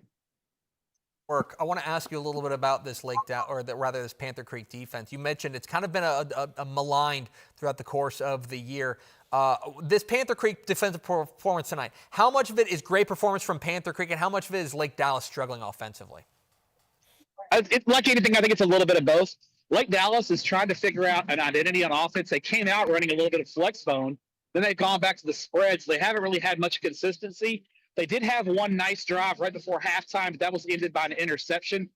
So it's just been a lack of consistency for Lake Dallas. And I think Panther Creek, especially their back seven, has played really well. Safety Donovan Webb's got several Division I offers. He's made some great plays in the open field. He also has an interception tonight.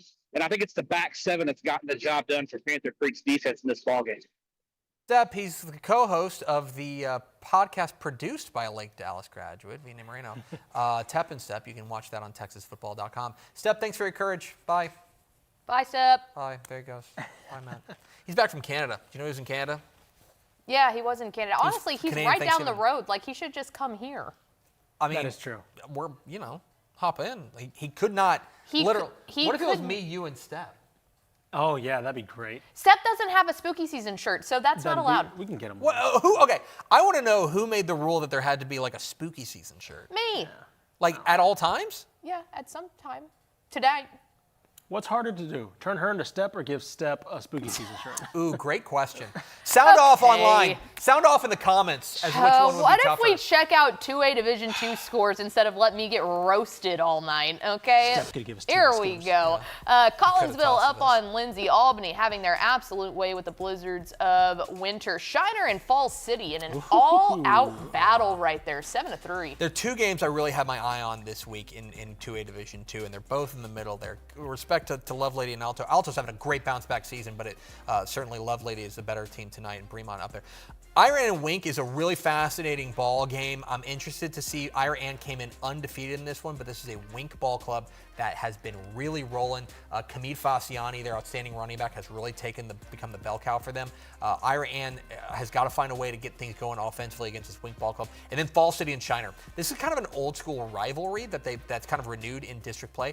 I will tell you this, I still think, even though they have a combined 5 losses on the year, I think these are the two best teams in 2A Division II Region 4.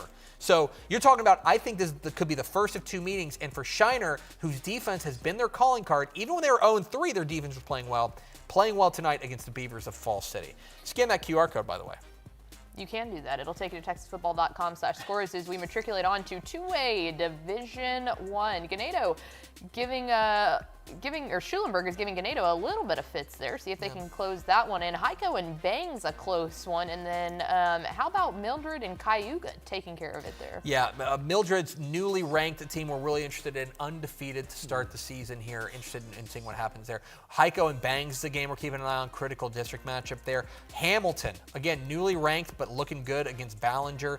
And then Abernathy all over New Deal. I'm actually, I'm going to a 2A game next week. Yeah, you did, because Greg Powers turned down going with you live on this air last week. It's okay, I have a date, it's fine. Okay, if you say so. It's not as good as Greg Powers. You It's can't not. have a date better than It's Greg not. Respect Powers. to my buddy Patrick Petrowski, but it's not. All right, so there you go. There are some 2A scores. How about we head back down to the Coastal Bend? Cuero taking on Sinton in this district matchup. Sinton with the ball trying to cut down this lead, and they sure do that. You knew it wouldn't be long after a Michael Troutman halftime speech that the Sinton Pirates would come out geared up and ready to go. Oh, penalty on Cuero. Oh, no. Tristan Hansen taking the design quarterback run. They're going to call touchdown. I think it was after the play. Oh, offsides. Never mind. Decline. Oh, okay. So, yeah, that's a huge score there for Sinton. Kind of claw back into this one. And Tristan Hansen, you knew you weren't going to be able to keep him down. This is the District 15 4A Division II opener for Sinton, coming off of an open date. Cuero does feel like they've gotten the wheels back on, but I will tell you, you mentioned it, Pickle. It's a small district. Every one of these games really matters. And so if you're Sinton, if you can go and get this win, you feel really good about your chances at the district championship. Yeah, I mean, I will say, I think Sinton has Cuero this week, and then I think they have Ingleside next week. So they have 2 of the top teams other than themselves in these next 2 weeks. Yeah. This is the first time the Pirates have been on the back heels a little bit this season. I mentioned they have not played a game within double digits, or they have not won a game, with less than double digits. So they've controlled basically everything wire to wire First of all, credit to Cuero and Coach Ficott for coming out, recognizing the moment, and kind of playing a little bit of a knockdown, drag-out game. And now we get to see, okay, does Sinton have that other gear to get punched a little bit and say, all right, let's rebound, because they've been probably flexing a little bit, right, playing teams up above their level and not really having to sweat. Now they're having to sweat a little bit. Is Cuero finally shaking off those 2 early season losses, like Pickle mentioned with that offense, finally getting into gear? I'll tell you this. We're taking a look at District 15 4A Division 2. A team that I'm keeping my eye on is Rockport Fulton, okay? Yeah. First-year coach Eric Souza. Yeah. Yes, that Eric Souza, the former UTSA quarterback, is in his first year there. He's doing a fabulous job. They've got a big game against Ingleside tonight. If they beat Ingleside, you feel really good about them grabbing that playoff spot. Yeah. And they're up 28-6 in the third quarter. Rockport Fulton. I think Eric Souza's done a terrific job down there on the coast at Rockport Fulton. Keep an eye on Shout that. out, I believe that is former UTSA quarterback. That's exactly Eric right. Souza? Former How UTSA. about that? Which makes me feel old because Yeah, I believe he was their first quarterback Yeah. when they first launched football. Chris Souza's kid. Yeah, Yeah. exactly. All right. Interesting to see how that one shakes out, courtesy of our friends down at 364 Sports. Appreciate them bringing us Ooh, that fourth one. down. Ooh. Fourth and goal at the 3. Big play here for the Jordan. Got to get in. Oh. Is under pressure.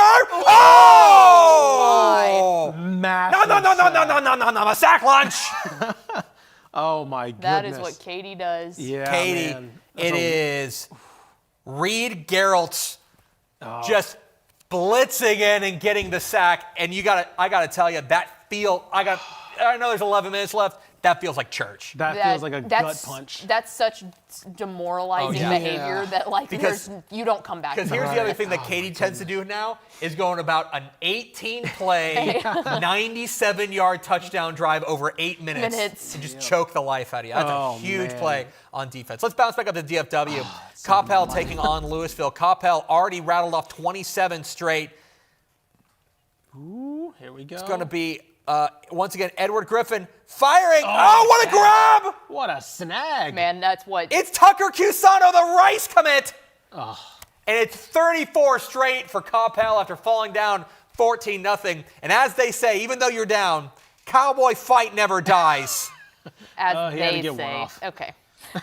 All right, so there we go. A very high-scoring affair there for Coppell and Louisville. How about we go to a rather defensive battle, guys? We've got Liberty Hill taking on Pflugerville, all knotted up at 14 at the half, as we are joined now by our guy, Cameron Parker. He tells us he always has his hair ready to go for these live shots. We're excited to have him on. Cameron, this one almost shocking. Both of these teams putting up so many points coming into this game. What have you seen from the defensive so far?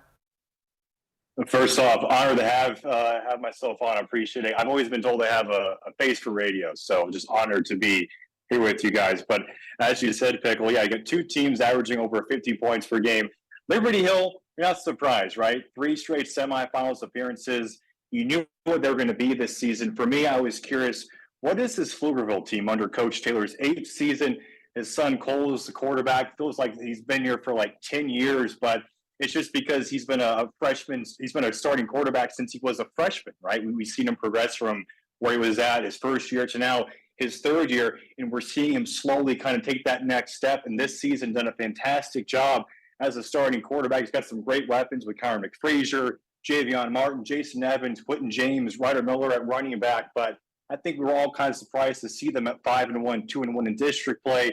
Lost to Elgin, a frustrating game. So I was curious to see how they look against a Liberty Hill team that we know is a contender. And they held their own so far. Done a great job stopping the slot T offense. And by stopping, I mean they don't have 700 rushing yards in the first half that they did against Elgin last week.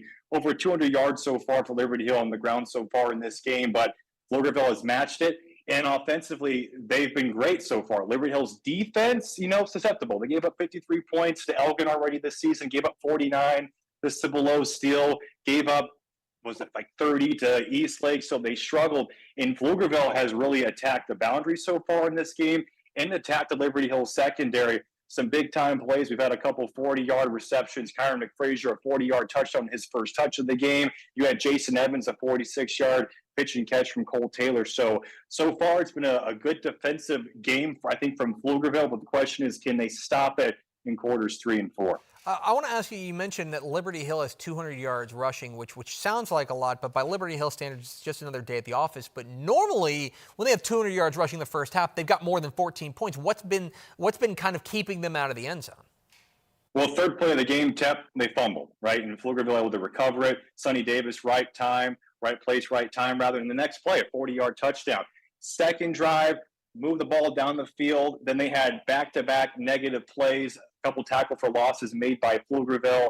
4th and 12, end up not converting it. And just like that, Pflugerville had a chance, actually. They got down to the 1-yard line, could not score on 3rd and goal, missed a 20-yard field goal. And then that next drive, Liberty Hill went 80 yards down the field, found some success.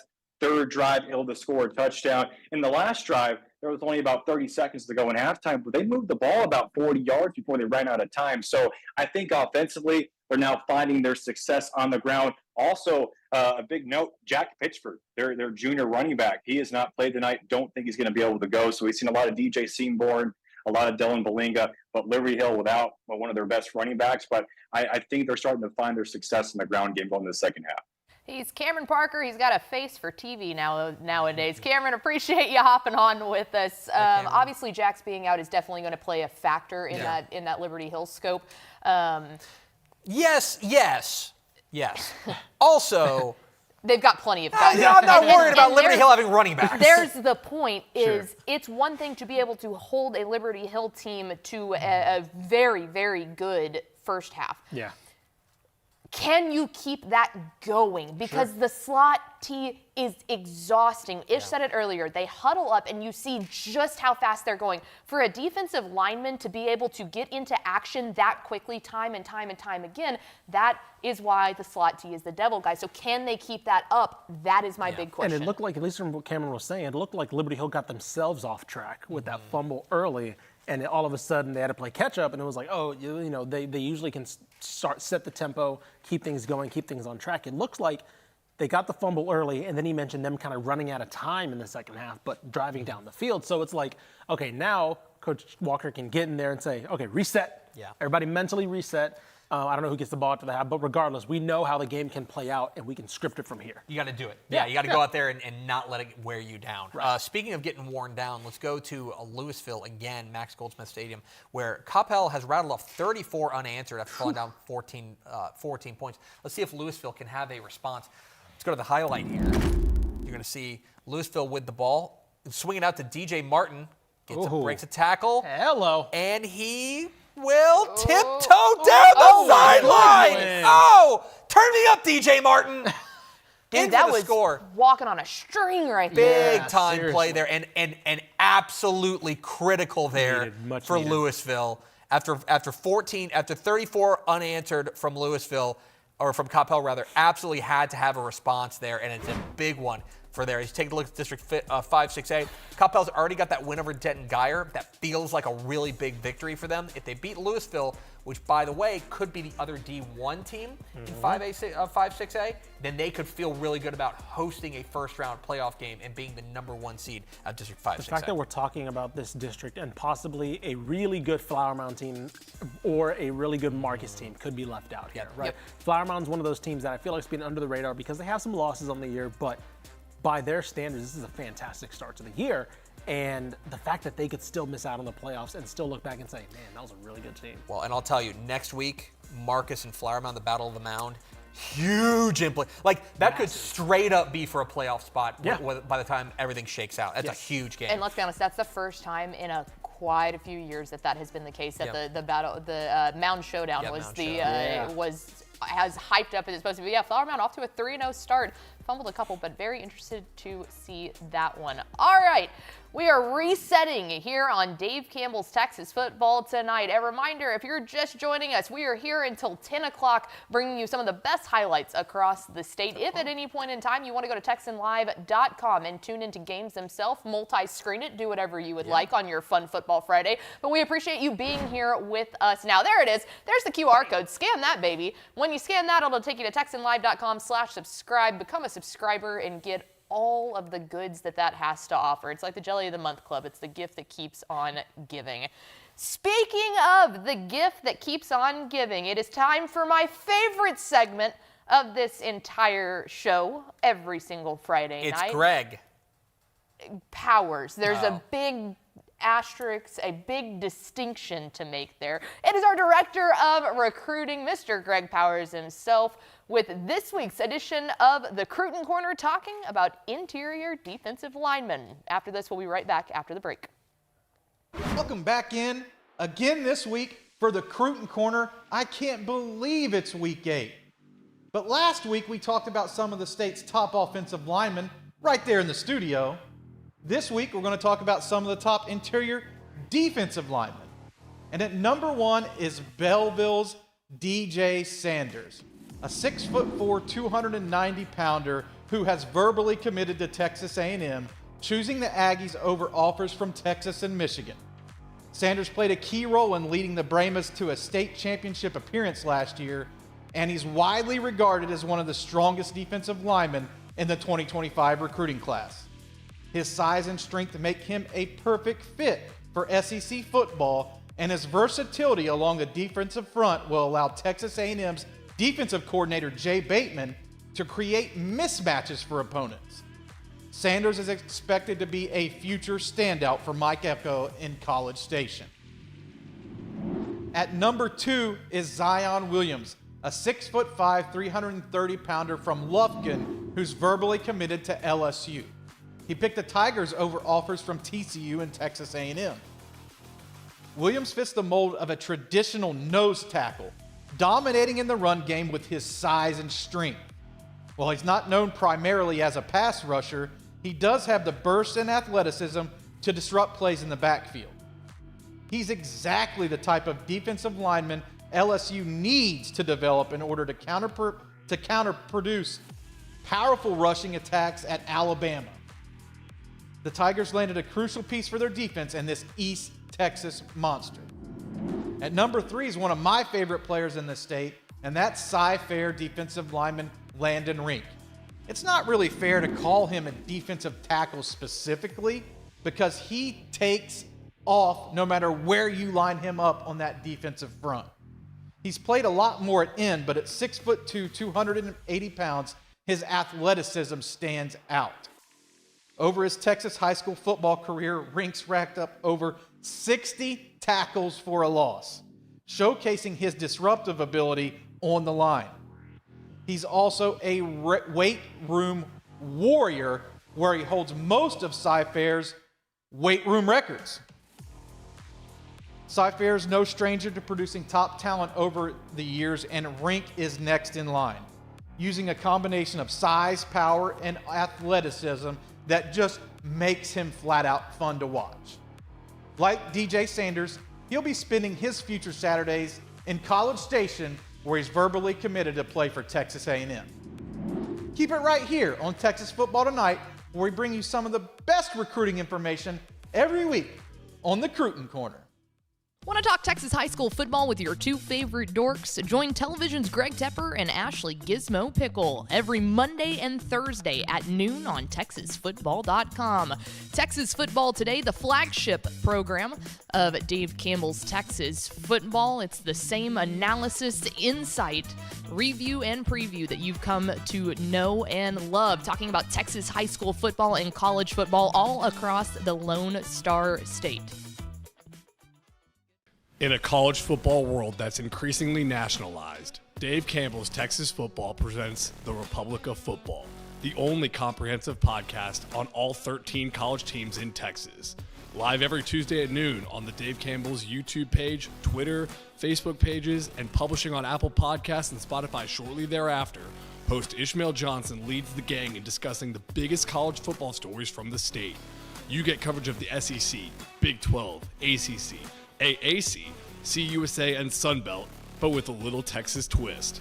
No one has their finger on the pulse like senior college writer MC Mike Craven, staff writer Carter Yates, and everyone's favorite Malpal producer Mallory Hartley. Come spend your lunch break, your car ride, or gym session with the Republic of Football. Live on Tuesdays at noon at TexasFootball.com and published everywhere you get your podcast shortly thereafter. Are you ready to kick off your Wednesdays with a fresh, fun, and fearless take on football? Tune in to Women Talking Football, hosted by the dynamic duo of Dave Campbell's Texan Live, Ashley Pickle, and Mallory Hartley. Every Wednesday at 12 p.m., join us on TexasFootball.com as we deep dive into every corner of the Lone Star State's football scene. From exclusive insights with coaches' wives to on-the-ground reports from across Texas, we've got the inside scoop you won't get anywhere else. Get ready for a game-changing experience where the ladies bring their A-game and you might just find yourself saying WTF in the best way possible. Women Talking Football, where sports analysis meets sass and expertise. You can't miss it. Want to go deep on Texas high school football? Check out Tep and Step, the premium high school football podcast from Dave Campbell's Texas Football. Each week, Greg Tepper and Matt Stepp take you inside Texas high school football like nobody else, breaking down the biggest games and the biggest storylines from all across the state. Want to know more about Texas high school football than the guy at your water cooler? Go to TexasFootball.com and become a Dave Campbell's Texas Football subscriber so you can get Tep and Step in your podcast feed. Or tune in every Friday at noon at TexasFootball.com for premium insights from Texas high school football experts Matt Stepp and Greg Tepper. Dave Campbell's Texas Football and Texas Army National Guard are honored to present the Coach of the Week Award, celebrating one head coach in 7 different classifications. That's 6A all the way down to 6-man, and of course, private school every single week. Think your head coach deserves some recognition? Nominate them under our weekly Twitter and Facebook post. Those will come out Friday at 10:30 p.m., Saturday 8:30 p.m., and Sunday at 6:30 p.m. That's facebook.com/Dave Campbell's or at DCTF on Twitter. Thank you to Texas Army National Guard for helping spotlight the hard work and dedication of high school head coaches across Texas. Dave Campbell's Texas Football and Ozarka will announce 7 Team of the Week winners for 14 weeks of the Texas high school football season from Class 6A down to 6-man and including private schools. Head to TexasFootball.com, go to the Awards tab, and find Ozarka Team of the Week to see this season's winners and vote for your program to be named. Winners are announced every Wednesday on Twitter and Facebook. Dave Campbell's Texas Football and Panini America are teaming up this season to honor the best high school quarterbacks across the state of Texas. 7 quarterbacks, 1 in each classification, 1A through 6A in private schools, will be named Quarterback of the Week and will receive a virtual Panini America trading card to commemorate their performance. Check out which outstanding quarterback was selected each Tuesday morning on the Dave Campbell's Twitter and Facebook pages.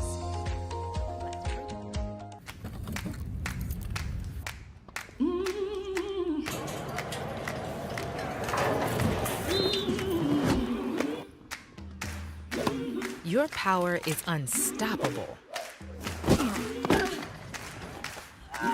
And with us cheering you on, there's no limit to where it can take you. Baylor Scott and White Health, the power to live better.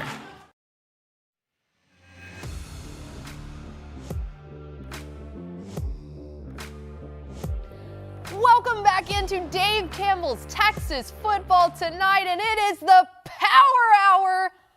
We've got the party lights. Power hour. We got the music in our heads. The party animals. Yeah. It is Ashley Pickle and Ishmael Johnson. We have finally gotten rid of Greg Tepper, which means it is officially time to party on Dave Campbell's Texas Football tonight. So we've got 1 hour left to dive into all of the highlights across the state on Dave Campbell's Texas Football tonight. And Ishmael, there is no better way to get that started than with the quad box. Let's do it. Also, these lights are very distracting, but I'm not going to say change them because that's part of the power hour. It is part of the power hour, and you just have to accept it. If you're not here to have fun, then you're not here for the power hour. Joining for the quad box for the first time tonight, check out that bottom left score. Kingwood, Atascocita tied, just now coming after the break as I reset the lights to get back to a more tame yellow. Let's zoom in on that Kingwood-Atascocita game.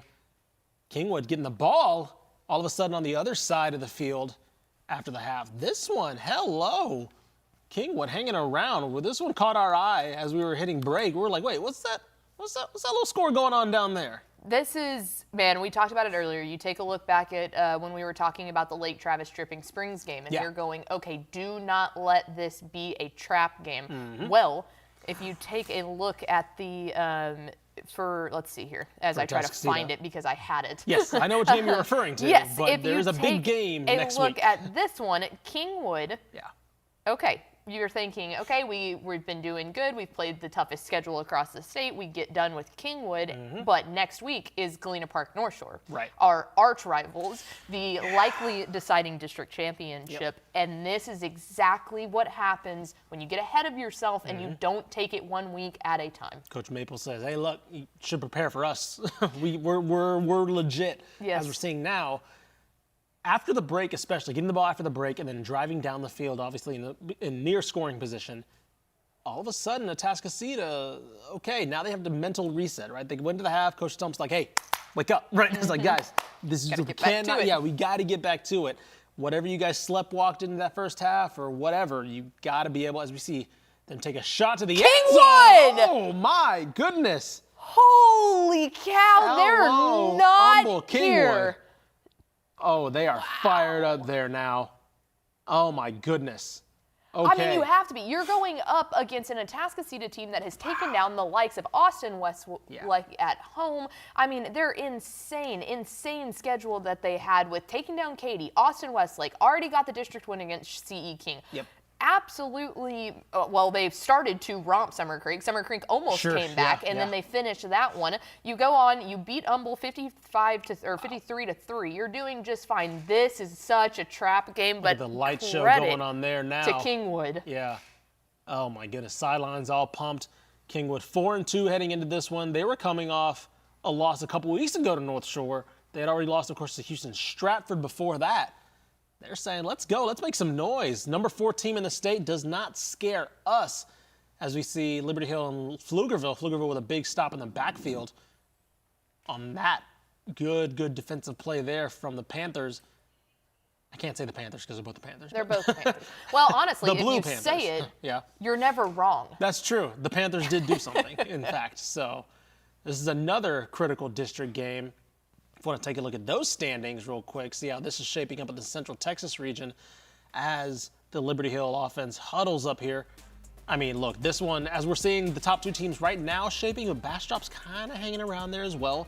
I believe they're also in the hunt, but that, again, this is going to be a de facto district title game potentially if Bastrop, I don't know, I shouldn't say that. Bastrop is 3-0, so they'll probably work their way into that discussion as well, but potentially either Liberty Hill pulling away from the pack or probably coming back to the pack a little bit in this District 11 5A race. Yeah, and this gets interesting too because both teams do still have to play Bastrop. That is still on the thing.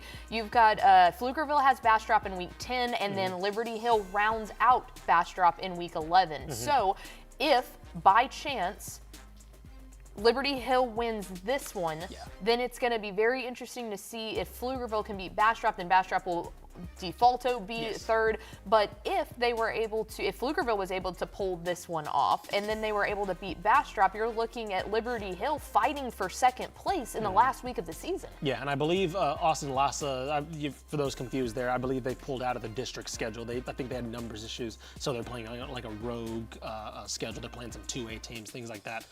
So that's why you see them. They are in this district, but they're not playing in the district schedules. First time Liberty Hill's been pushed in district in a long time too. That one's not to be confused, as usually they were in Region 4, bumped up to Region 3 this week or this year, and now seeing a little bit tougher of a competition in district than they had in the past. Yes, 100%. I mean, looking at last year, they were in the district, I believe they were in the district with Piper, which was kind of like a 1-2, and then everybody else.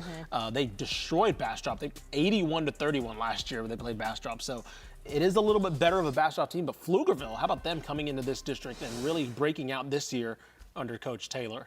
Absolutely. So it looks like they're taking a timeout there. Let's head over to more game action. This one happening down in Kingwood, rather. As we pull it up there in the mini box, looks like Kingwood is kicking off here. Now up on Atascocita by 7. Didn't think I would be saying that tonight. Yeah, short kickoff. But you give it to the man, Tory Hello. Blaylock. Oh, he's Do beating that kicker not in a track race. I'm sorry. Kick the ball to Tory Blaylock. Apologies to that kicker. He looked like he was trying very hard. You're not Kick catching the Tory ball to Tory Blaylock because Tory Blaylock will take it back 90 some odd yards. And just like that, Yeah. Craig Stump's ball club is tying this game up. It's stump time. You want to see a home side's oxygen just get taken away right there ensuing kickoff. Tory Blaylock, boop. We're back to a tie game. And that, when you're going up against a team that has a name like a Atascocita across their chest, is even more painful because you were just so excited. And it's any of those moments where you get the upper hand, you're like, got him. And it's like, there. And then one play. Oh, man, if they can get this extra point, which I presume. Here we go. Ooh! Man, they almost. Wait, they did. Oh, they did. They blocked it. Okay, so they can hold on to this a little bit. Yeah, there you go. Talk your stuff, number 7. Man, you want to talk about massive momentum swings. That is, I was about to say, there's something that they can hang on to a little bit. They still have the lead, so they can control this game as if they still have the lead. Sticking there in the Houston area, this one over in District 19.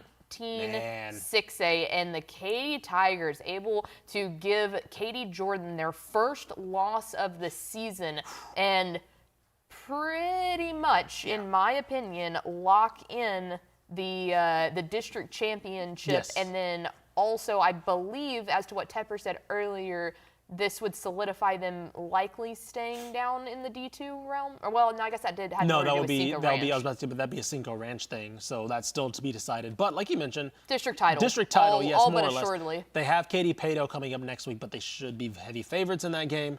Even though I know Pato's 5-1, and I know they're also unbeaten in district, but I would probably I thought Jordan would be their biggest test. Yes, in district, I agree with that. And so.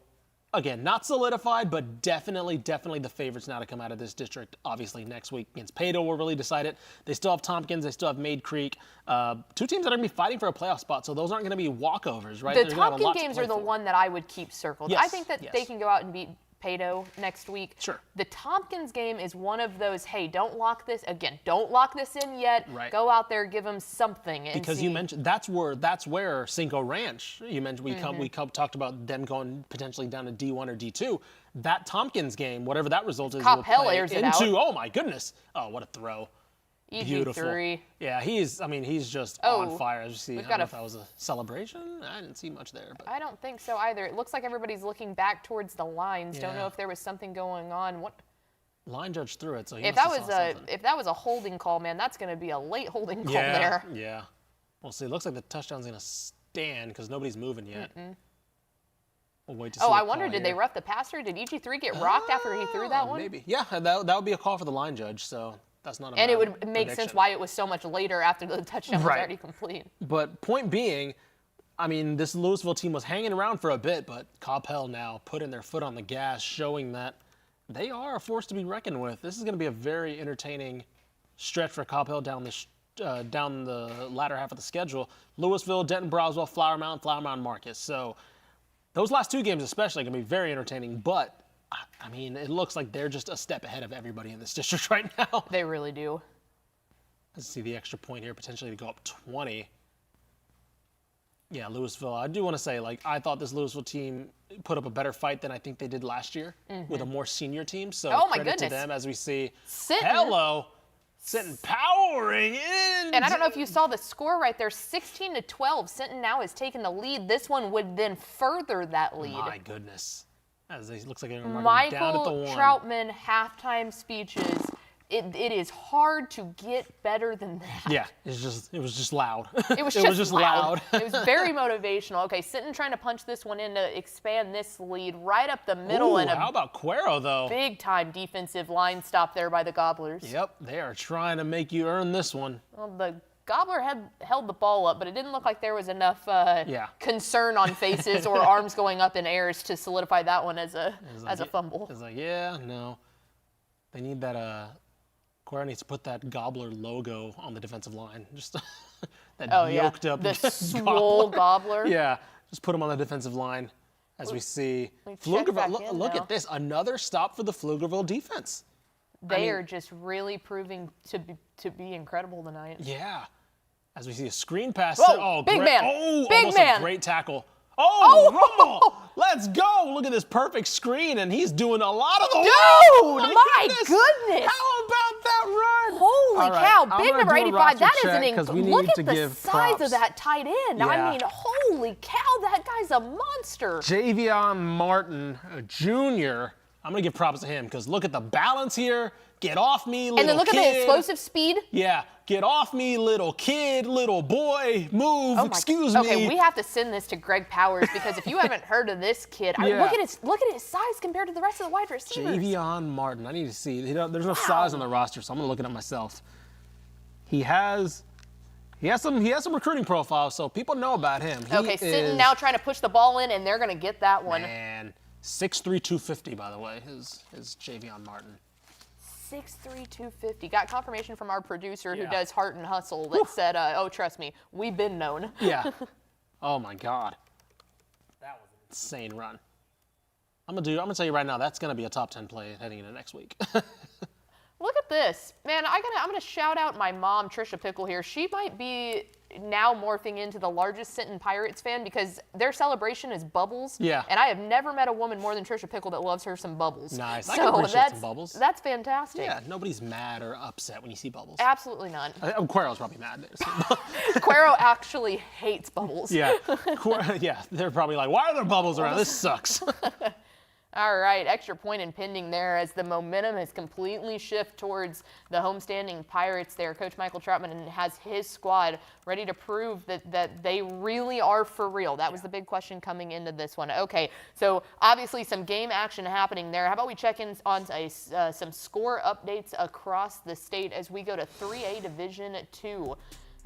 Wall, absolutely destroying Kahoma. Wichita Falls City View, a team that continues just to climb up the ranks, taking care of Henrietta. What about Tidehaven and Van Vleck?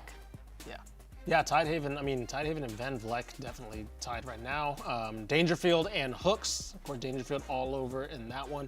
Blanco and Thrall, that's an impressive showing by Blanco because that's a good Thrall team. Yeah, that is a very good Thrall team, so that's fantastic.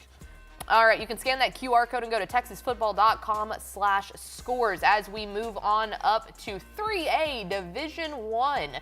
How about that? Columbus obviously up on Yoakum, but that's a lot of points there. I was about to say, that's the Columbus Columbus defense. Maybe showing a little bit of cracks there. We'll see. But that offense, of course, just nobody's stopping that. How about Palestine Westwood over Diebold? My goodness. I know Powers and Step were at that game last week checking out KV and Bryant. They said he was the real deal. Yeah, he looks like the real deal so far. And then Goliad 42-7, over Orange Grove. Edna putting it on London 42-14. Liberty Ilo all over Atlanta right now. And then Gladewater and Tatum in a very interesting one over there in East Texas. That one's tasty. East Texas continues to be chaos. Yeah. Let's go ahead and show you some 4A scores too. While we're here, we go to 4A Division II, taking a look at this. Van giving Gilmer a little bit of fits, and then probably our next closest game they're all kind of taking I was about care to say, of they're business. seemingly one-sided all over the board. Maybe, I guess Robinson, Waco Conley's probably Yeah, the Waco, closest. LaVega, and China Spring too. This would be China Spring obviously down from I was about to say, it's been a previous tough year years. for them so far. But that is the exact type of game that sometimes Waco LaVega has the tendency to play to their level of competition. Sure. And that's a game in the past that Waco LaVega might not have this much of a stronghold on. So good doing there by Don Hyde's squad. Moving on now to 4A Division I as we keep bringing you score updates across the state of Texas. You can go to texasfootball.com/scores to see all of them. Hereford, that would be a big one. That'd be a massive one. I think this was one taken in the Tep and Step drafts. They were very happy about this one. But how about Hereford? Very, very sneaky. That one's in the fourth quarter right now. Kilgore up over Lindale. Longview Pine Tree getting tested by Henderson. Okay, that would be a huge one. If Henderson could come back and win this game, it is time for us to start paying attention to Henderson. They are very, very quietly sneaking into that conversation. They beat Kilgore Yeah. a couple weeks ago. Obviously, Kilgore went and played Chapel Hill. They were angry. They destroyed them. But the week before that, Henderson snuck up on them. So this is third quarter. Longview Pine Tree is going to have to really keep on their toes on that one. And then Port Vianney Moreno and our Lake Dallas Falcons still knotted at 31-6. Frisco Panther Creek. I could literally hear Vianney's cry in the control room. But there you go, some 4A Division I scores. All right, there you go. We will come back here after the break with more highlights from across the state. Some very interesting games to dive into. We'll be right back on Dave Campbell's Texas Football Tonight. Takis is the presenting sponsor of Dave Campbell's Texas Football Sustainability Champions Award, spotlighting influential kids looking to pursue a career focused on social, environmental, and economic well-being for our future. Be sure to check out this week's Spotlight Game of the Week, where we'll be spotlighting 2 Sustainability Champions Award winners. Thank you to Takis for your support of the Dave Campbell's Texas Football Sustainability Champions Award. For more information, visit texasfootball.com. Dave Campbell's Texas Football is proud to partner with Sport Tyler to award the Earl Campbell Tyler Rose National Player of the Week, which recognizes the top offensive player in Division I college football, who also exhibits the enduring characteristics that define Earl Campbell: integrity, performance, teamwork, sportsmanship, drive, community, and tenacity. It all leads up to the Earl Campbell Tyler Rose Award, announced in January. Congratulations to this week's winner of the Earl Campbell Tyler Rose National Player of the Week. For more information, visit earlcampbellaward.com. Dave Campbell's Texas Football and Higginbotham have teamed up to find the most driven team in Texas.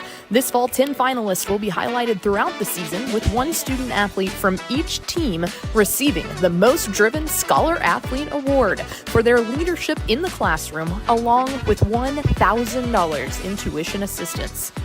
In November, all 10 communities will rally to vote on TexasFootball.com, competing for the title of the most driven team in Texas.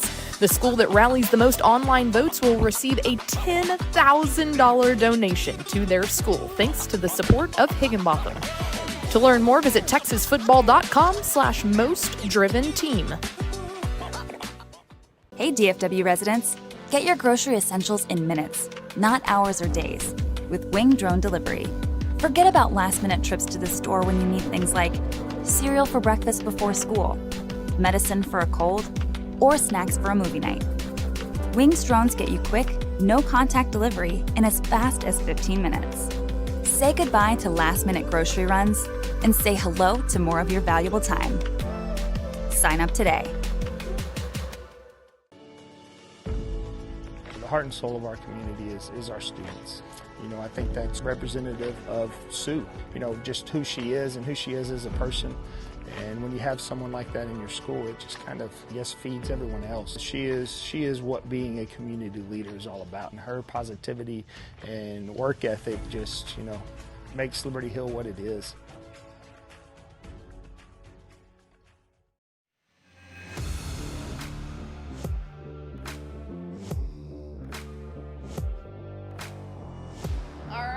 It's the Power Hour as we keep charging through Week 8 of Texas high school football here on Dave Campbell's Texas Football Tonight.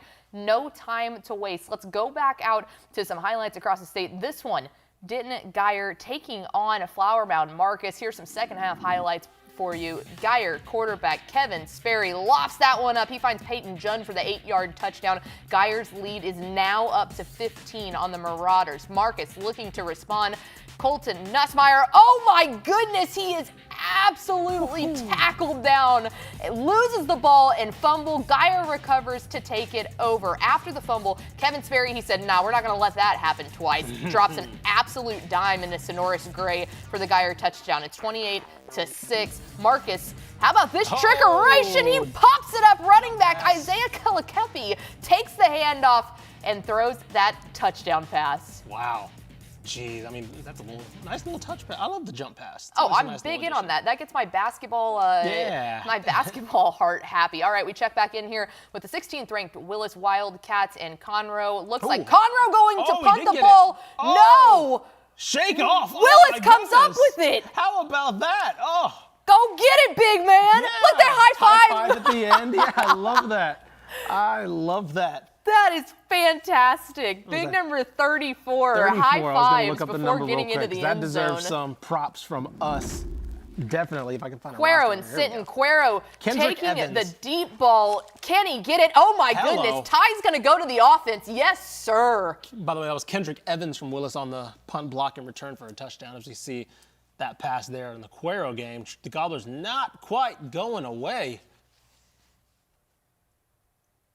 See a big hurry-up offense here. By the way, how about the quarterback more than 25? I love that for Cuero. It's different. It's a good touch. There we go, back to the same man. First You down, get an incredible offensive catch like that. You're Yeah. going to go ahead and do that again. Let me do it again. All right, there you he go. is. Wide receiver Walker Dietz. Class of 2026 there. You can see already 878 receiving yards and 12 touchdowns. Oh, he also plays defense. And with hands like that, it makes sense why he was able to go up and grab the ball in the way that he did. I like his little gobbler move. I'm going to assume that's a gobbler move. Like when they kind of put their wings out, you know? I mean, I think that's just him doing like a kung fu martial arts stance. I Probably, think that's him doing the gobbler. I don't think that's a gobbler at all. Walker, that's nothing close. hit me up and let me know if that's the gobbler. We'll start doing it too. All right, we go back to Liberty Hill. Yeah. Jump on the train. All right, Liberty Hill right there in the red zone. Can they make it? Goodness. You Beautiful just can't answer. follow the ball. Beautiful answer. And by the way, that's a massive touchdown because, of course, I think that was a missed extra point from Pflugerville. That is now a lead for Liberty Hill, presuming they get this extra point. Now they're operating. Now they can operate as if they have a lead and kind of control the game. And again, it comes down to those 1 or 2 stops for the Liberty Hill offense because they look like their offense is kind of in full gear here. Which is crazy because we also were just talking about the Kingwood and Atascocita game with also an extra point that could be critical late in the game. So we're seeing the year of special teams continue here as Liberty Hill tries to go up by 1. The kick is up. And good. And good. All right. Liberty Hill takes the lead 21-20. We check back in here as Cuero driving towards the end zone. He pops it up and it's intercepted. Knee. Oh, he's going. Oh, I don't know why he's going to the end zone, man. But anyway, I get it. He wanted to try to make a big gain. But regardless, that's a massive pick because now Sinton can just, okay, boys, let's just try to grind some of this clock away. Got the lead. Got it calm. No big deal about the defense letting them get into the red zone. Doesn't matter. Here come the bubbles again. Oh, defensive bubbles. Yeah, defensive bubbles. Cuero just hates bubbles. Hates right now. bubbles. Jared Feacock is gonna like pop every bubble he sees in the next for the next 10 years. You see him aggressively on the sideline. Jared Feacock's kids will never play with bubbles ever again. But man, that is painful after a methodical, time-consuming drive late in the fourth quarter to try to get that one back up to a 2-score game. Especially that you've controlled this game so well if you're Cuero up until this second half, basically. All of a sudden, now you're I mean, I don't know how much time is left. I'm presuming not a lot. So now you're going to have to get probably a 3 and out to preserve what you have of this clock and then go down and do it again. Right, and Sinton is just going to run the ball. Yeah. They are not a team that's very high flying. They just continue to run and run and run. All right, we check back into the quad box. Willis, you want to talk about solidifying the fact that they are the best team in that district. Impressive. That is how you do that. Now, the Woodlands still left on the schedule. Sure. No, they beat the Woodlands. Conroe did. They beat the Woodlands. Yeah, Conroe has the Woodlands left on the schedule. So this should all but assuredly put Trent Miller's Willis Wildcats up there at district champions there in that one. Liberty Hill and Pflugerville still checking in there. Liberty Hill still down 21-28. Wait. I think the score might have been delayed maybe. I think so. Because, I noticed that too, and I was like, might have been a scoreboard delay there at the stadium. But Campbell there at the bottom looking to ice things away as we see Liberty Hill back on offense. Trying to just get back into this one. But this one, I think this is now more the game that we expected to see. Right, the back and forth, the offense. Yeah, that is the score because I see it right now on our scoring app. So this is the game we expected to see more of, right? All of a sudden, Liberty Hill scores, takes a brief lead. Pflugerville goes down, scores immediately. Liberty Hill now, this is more of the track meet style that I expected from these two teams. As we see now, Liberty Hill again, fullback dive up the middle. crawling. I mean, a 10-yard fullback dive is the most Liberty Hill thing I've ever seen. You know, sometimes you got to play the classics. Yeah, just following his center immediately. I mean, you just gotta respect it. And look, here's the other thing, because I've covered some teams that had Liberty Hill on the schedule, whether it was a one-off or district. This defense that Pflugerville runs is not going to be the defense that they run the rest of the season. You have to game plan for this game specifically, as we're seeing, because you have to. Again, it's matchup. It's matchup football, right? You're going to tackle a guy who does not have the ball. That's just how it's going to be. Yeah. But you know that you're game planning to have a lot of guys probably not on the line of scrimmage, right, around the line of scrimmage, but not on. You're probably not going to game plan with as many linemen as you have. As we see here, Carde Mack. Oh, big score there. Tiptoeing in the end zone. Yeah, look, Tascasita trying to extend. Looks like that was the 2-point conversion there to go up a touchdown. As you mentioned, making up that was missed critical. Extra point earlier, yeah. And that Joshua Stump, the offensive coordinator, obviously making his team drive all the way down. But shout out to the special teams coordinator for saying, hey, no, we gotta go for it. We have to go for the 2-point conversion, sans the extra point that they missed earlier. And how about Cuero driving back down the field here? With a random bubble. With a random bubble, leftover bubble. That's never good. Are we foreshadowing? Hello. Oh! No! Is that in? He's wow, cutting that in. Wow, they're going to call it in. Short, but wow, a massive score. Ball must have crossed the plane prior to the knee going down there. Credit to the Cuero defense, because obviously you get put in that situation where you have to get a stop, getting the stop, and then Cuero immediately answering. Jared Feacock saying, hey, we gotta come up with something here because this time is running out on us. I was trying to see how much time's left on the scoreboard, but it looks like it's a little bit out of frame. But regardless, that one's coming down to the wire. So again, if you want to stick with that one, go TexasFootball.com, Texan Live, I should say. Go check out that one in full if you don't want to listen to us. But of course, we got a bunch of games still coming down here. Atascocita and Kingwood. Kingwood now answering. Big stop here from the Atascocita defense. Any one of these games you can pull in full. Say, what's up? Can we watch that? And yeah, you can watch it without listening to us. I guarantee you that even if Atascocita makes it out of this game alive, that they are not going to have a fun week in practice this week. With North Shore on the precipice and almost dropping one to Kingwood. It's gonna be it's the duality of Craig Stump being mad how light they took Kingwood, but also trying to shake that off and go to North Shore. It's like the Bill Belichick meme of we're on to North Shore. Yes, exactly. Just forget it. We're on to North Shore. All right, so we're going to go. We've mentioned how there's some close games going on. We're going to go into Liberty Hill, Pflugerville, and we're going to let. Who was on the call for this one? Cameron Parker. There we go. Cameron Parker is going to take it away from there. And his face for TV. Yes. You're going to listen to his voice for TV right now. The last two drives. Free to hand up the middle, and breaking free is Moose Shaw across the 35.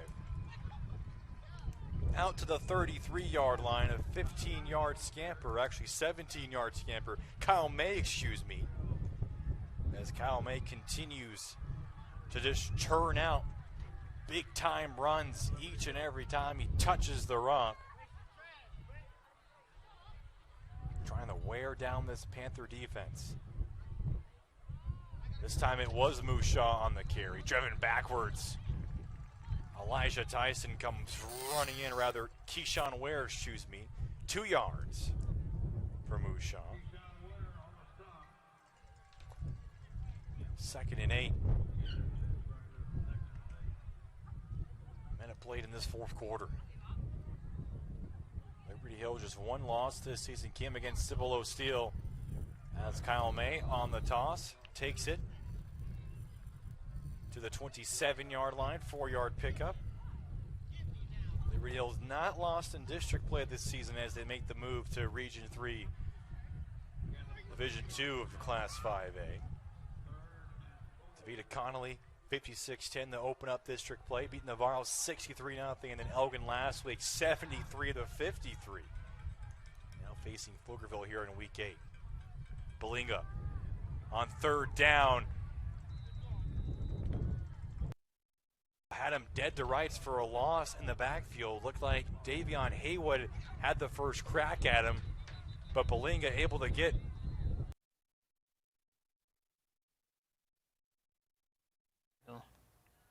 Uh-oh.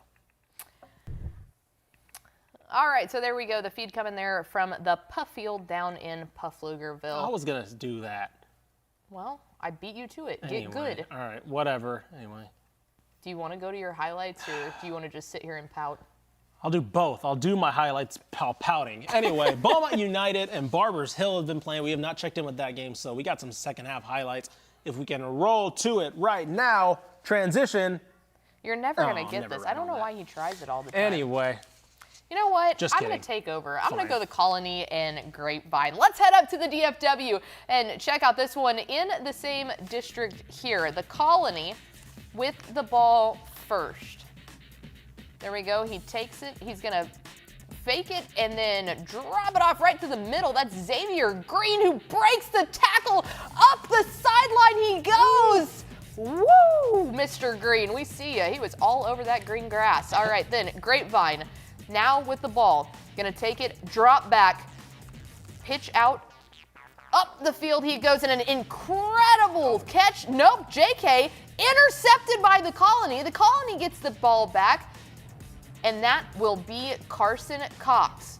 He will take it all the way up there. The Colony leads over Grapevine. All right, now let's go to Beaumont United and Barbers Hill. This is gonna be Ashton Henry wide open, Tayton Calhoun in the left side of the end zone to give United some life after trailing by quite a bit to Barbers Hill. But guess what? Barbers Hill, Keegan Morton right over there marching into the end zone untouched down the left side.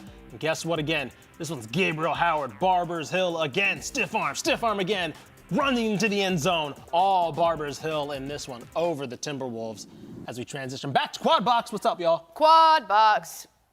Oh, goodness. Pflugerville. How about that? No. Liberty Hill. Yeah, Liberty Hill. My goodness. It's so much trickeration, you can't even tell who's on offense. Yeah, that's crazy. That's coming down to the wire. We got 3 games. Oh, I guess technically 2 games coming down to the wire. Yeah, I was about to say that's the third. That's a Coppell is not. Okay, that is a final. It's a final there as Coppell solidifies the win 55-20. Watch me get really close to the screen here. 28. Yes.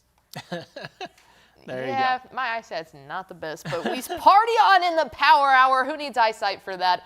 Liberty Hill now with the impending extra point. Critical extra point. Ooh! Yeah, you got it off. Okay, look a little dicey there. As you see Kingwood trying to tie this one up. They're deep in Atascocita territory.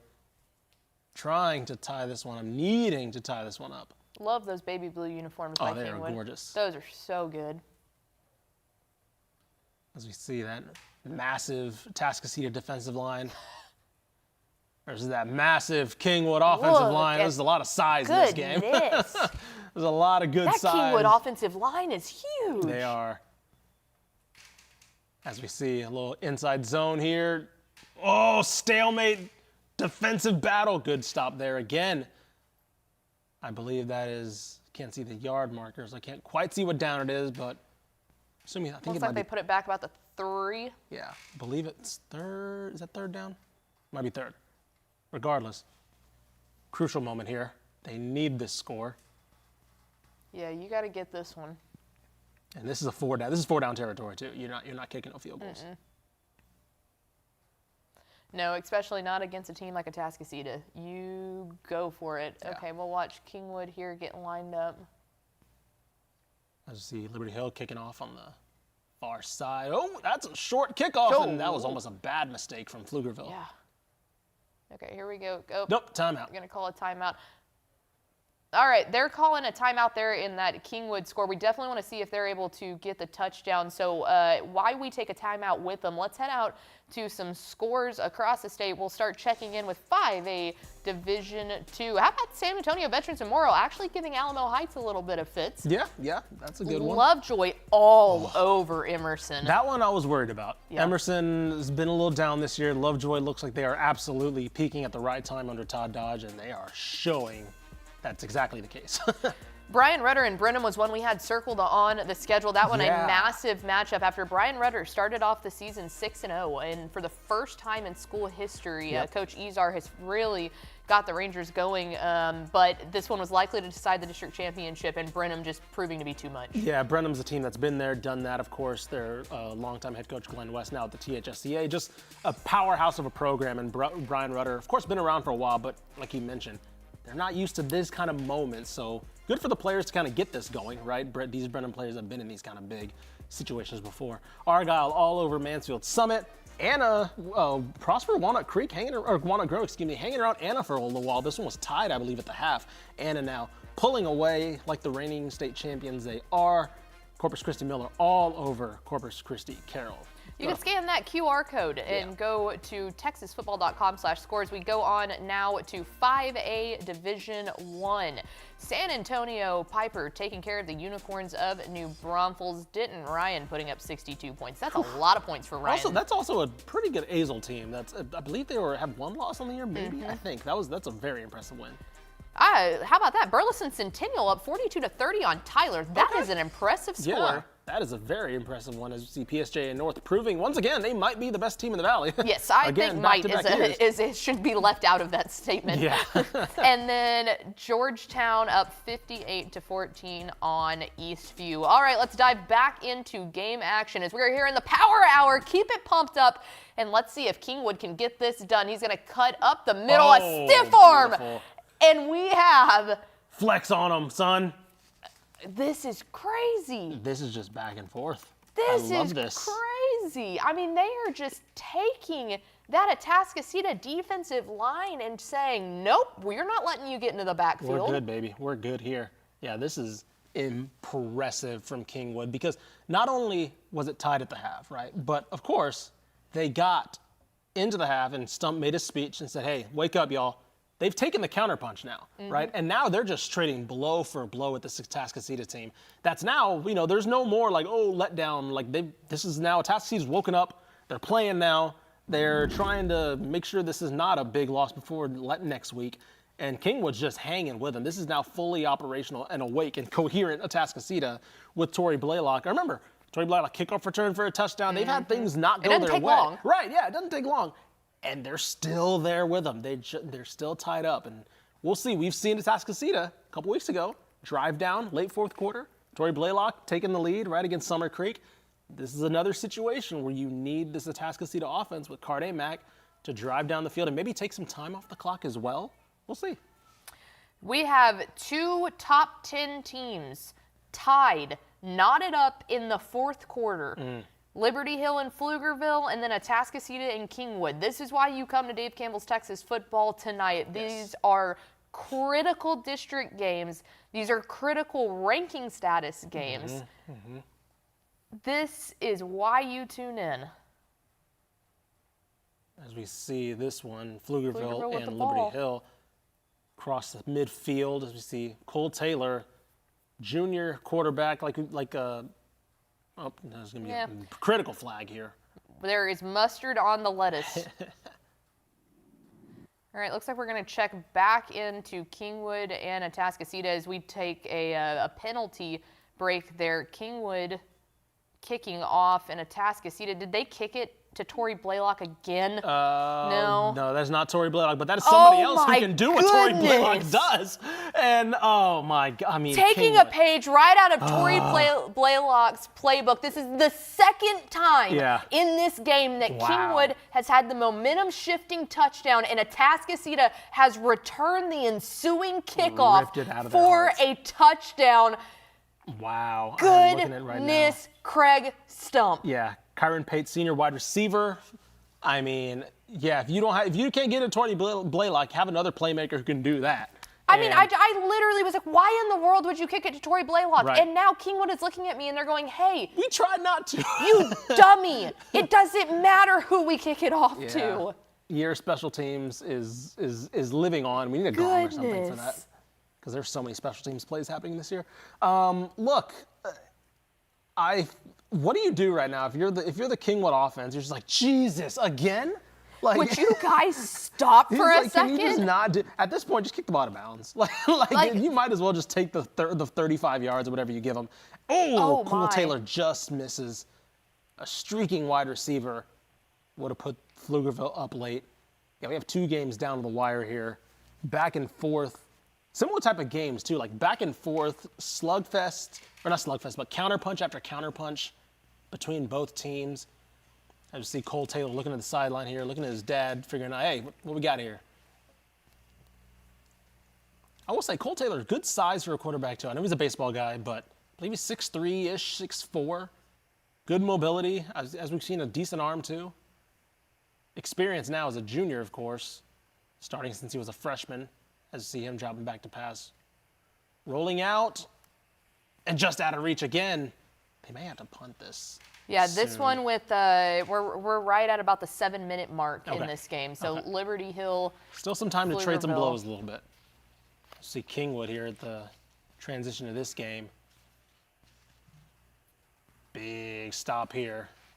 All right, 4:26 left in this one with Kingwood and Atascocita. So getting down into the final 4 minutes. Okay, we're going to go ahead and let's take a look at some 6A scores from across the state.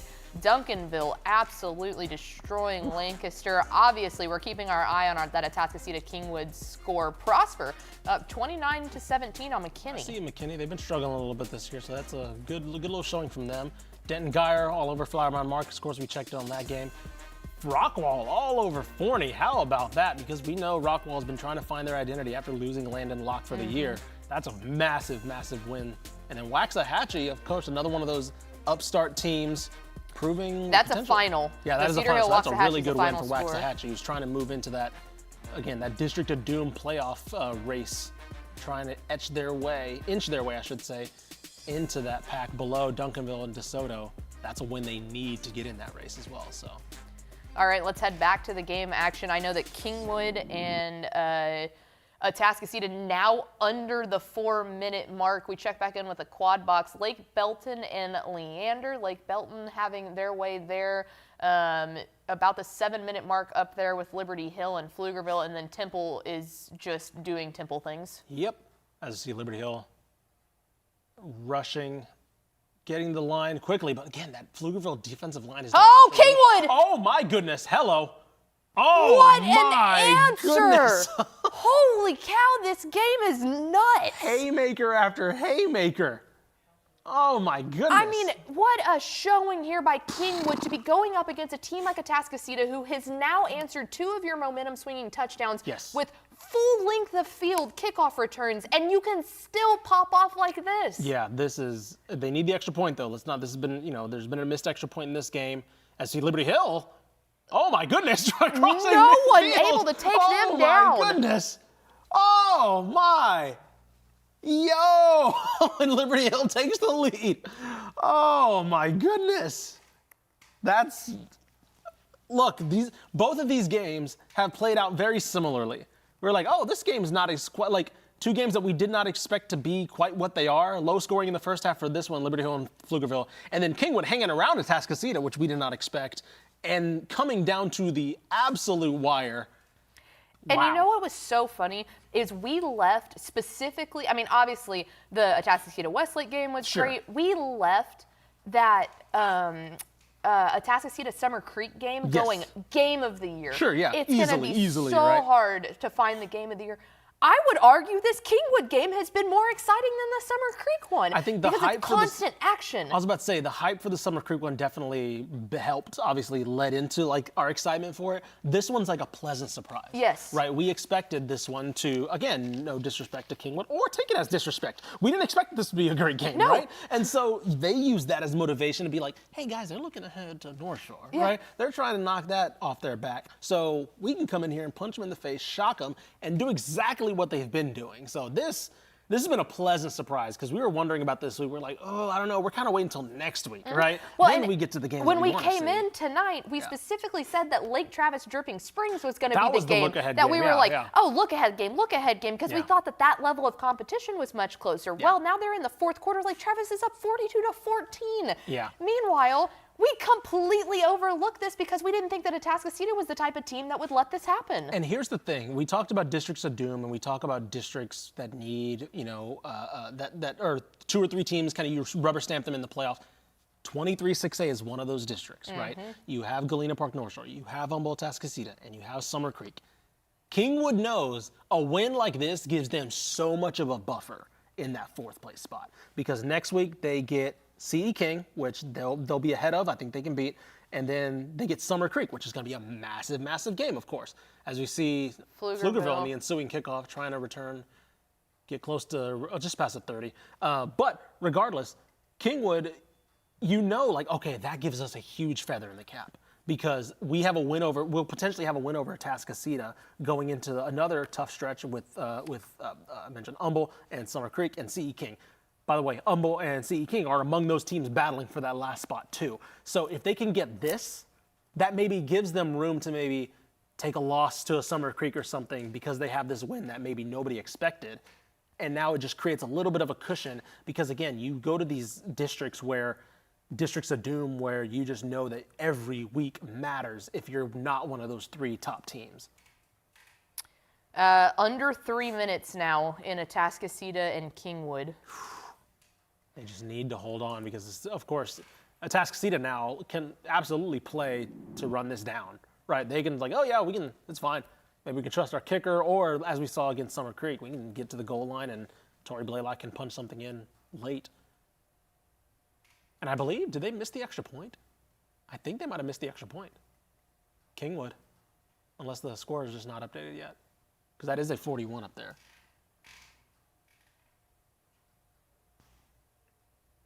As you see Pflugerville, Cole Taylor trying to manipulate down the field. There's that big tight end again. Got some other final scores just from around the state real fast. Robinson beat Connolly 42-29. Waco La Vega 35-14 was the final over China Spring. Lorena getting a win over Gatesville 21-19, a much needed win there for the Leopards. And Glen Rose had their way with Hillsboro 56-6. Okay.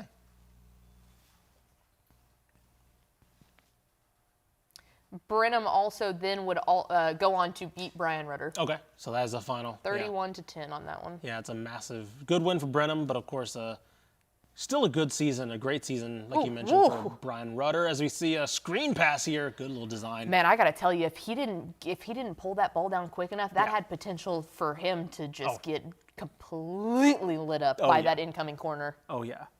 That one would have been a shot to the ribs that would not have felt good. As we see Atascocita now. 4:43 left in Liberty Hill and Pflugerville. Okay. Oh my gosh, Tory Blaylock, my goodness. Oh no. Oh my, I was about to say, he can go down now because you can chew some clock off here. Yep. At the speed that Kingwood is scoring, you don't want to give them the ball back with any time. I see Cole Taylor rolling out to the right. Smart play, just throwing the ball away.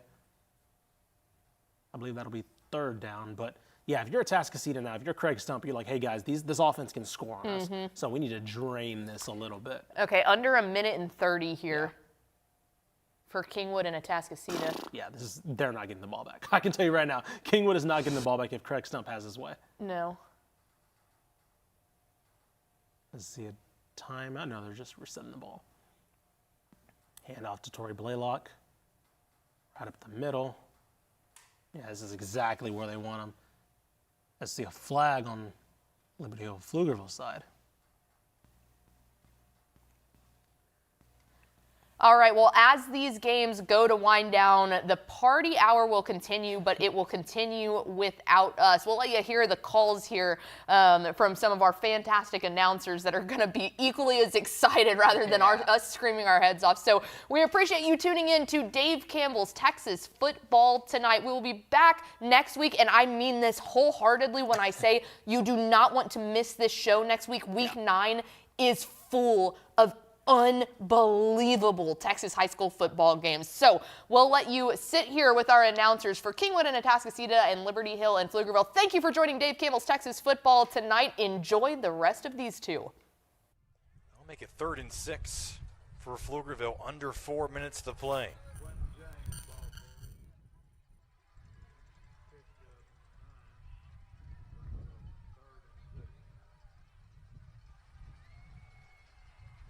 Clock continues to tick off here for Pflugerville.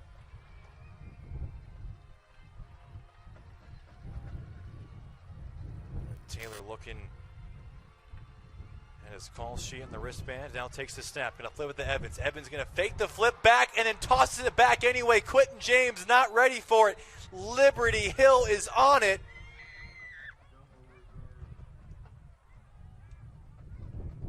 The referees say Pflugerville able to jump back on it. Oh man. A huge loss of yardage for Pflugerville on third down. Fortunate to even have the ball back. And now 4th and 16. It all comes down to this play, folks. Pflugerville trying to keep their drive alive. 4th and 16. Taylor to Martin across the middle, and Martin gonna be short of the first down. Liberty Hill defensively gets the stop on 4th down and turns it back over to their offense to close out this game.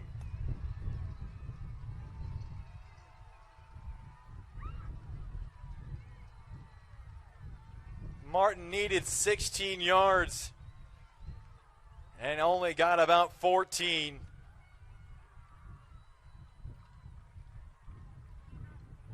And now Liberty Hill can send their offense out there. Pflugerville does have 2 timeouts remaining here.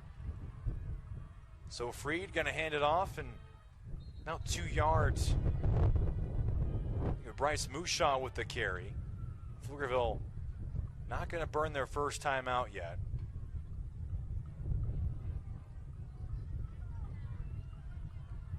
But have to get a stop here, call a timeout, and then would set up 3rd down.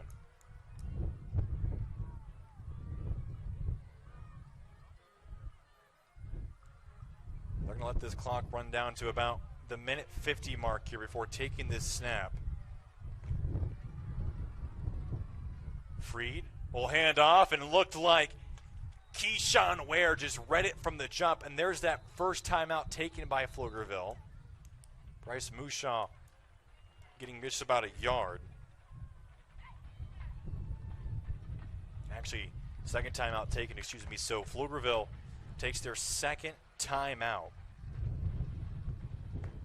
A minute 48 to go.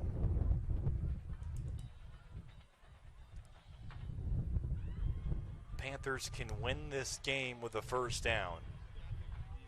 The Liberty Hill Panthers, that is. Pflugerville has to get a stop here and force a punt. But how many yards would it take for Liberty Hill to gain here to consider going for it on 4th down if they do not pick up the 7 yards needed? And again, we have not seen Judah Freed throw yet in this game. Could it be coming here on Liberty Hill's biggest 3rd down of the night? They have trailed or tied for most of this game, now holding on to a touchdown lead and trying to seal it here on 3rd and 7.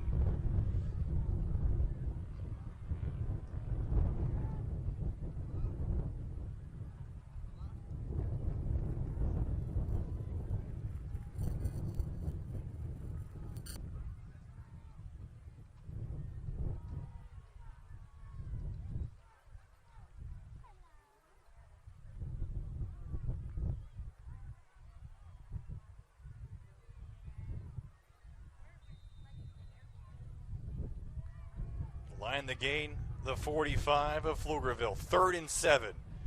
Freed, hand off to Kyle May. May will not get the first down. So Coach Taylor will call his 3rd and final timeout with a minute 49 to go.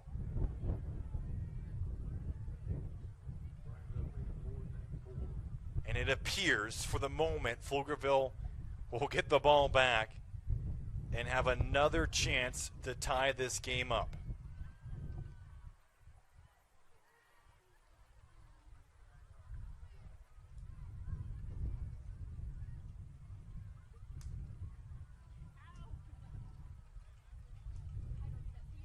Thought this game would come down to either whoever had the ball last or whoever's defense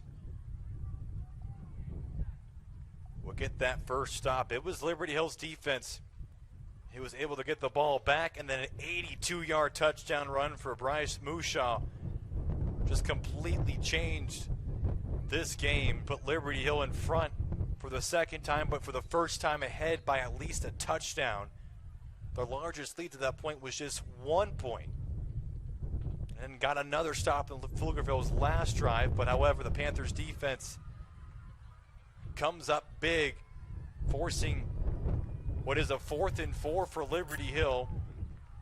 And are the Liberty Hill Panthers going to go for it here and try and win this game?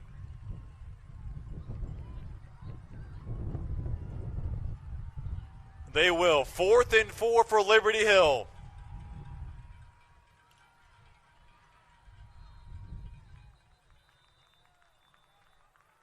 And timeout taken by Coach Walker. May have just been trying to draw Pflugerville off sides, and fantastic idea considering we've seen Pflugerville jump across 3 times tonight. So Coach Walker will burn that last time out with 4 seconds on the play clock. Now I asked how many yards would be enough for them to decide to go for it on 4th down. How many would be too many? 4th and 4 in their wheelhouse, but if you turn it over, you give Pflugerville half the field on an offense that has scored 28 points against your defense. And Caden Cockburn, he's out there, so Liberty Hill will go ahead and punt this back. A wise and safe play. Send Jason Evans back to return it for the Pflugerville Panthers.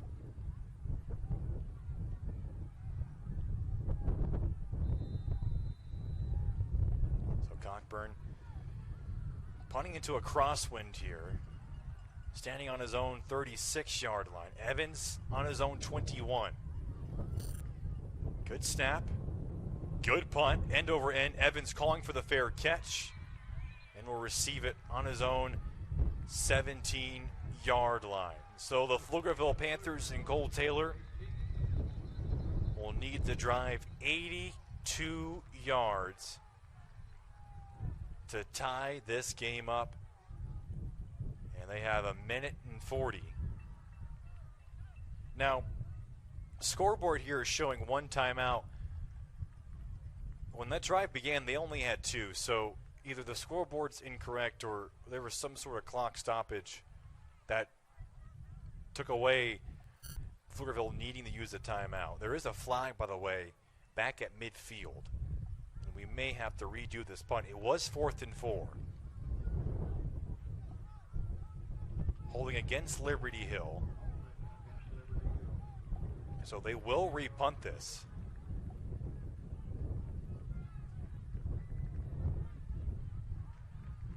Caden Cockburn will come back out. I think Coach Taylor declining that penalty because that was an excellent punt from Liberty Hill, and 82 yards is a long way to drive. You're open here for poor execution on the snap, a shank punt, or possibly a return that will allow Jason Evans to get himself in space. So Cockburn now from his own 25-yard line. Evans on his own 25. Low snap, Cockburn has it, and he mishandled the punt, shanked it high into the air, and comes backwards. Oh, boy. And now the Pflugerville Panthers will have it on the 40-yard line.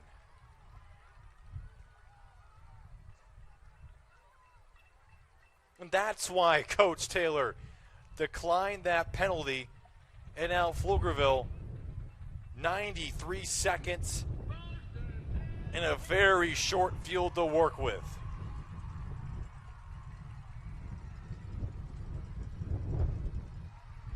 This will be Cole Taylor's biggest drive of his short high school career. 1st and 10 from the 40-yard line.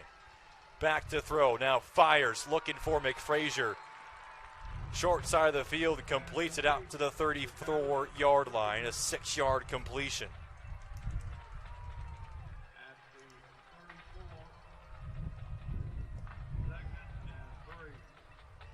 McFrazier able to get out of bounds to stop the clock. 1:29. Just a couple seconds coming off the clock there. 2nd and 6. Taylor facing a blitz, now fires. End zone, looking for McFrazier. Intercepted! Ian Jones, his 4th interception of the season. In this one, a game-sealing interception as Liberty Hill avoids the upset and remains undefeated in district play.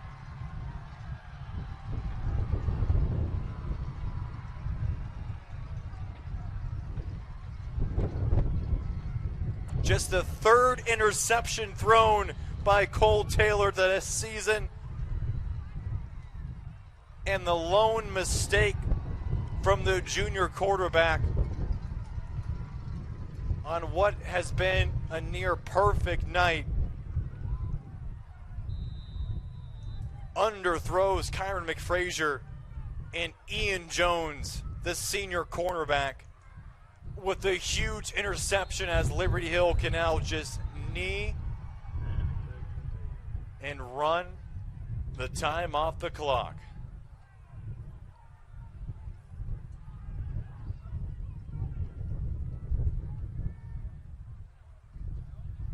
Down to 60 seconds here now. No timeouts remaining, but Liberty Hill is on just the 2-yard line here. So you are just a little bit worried about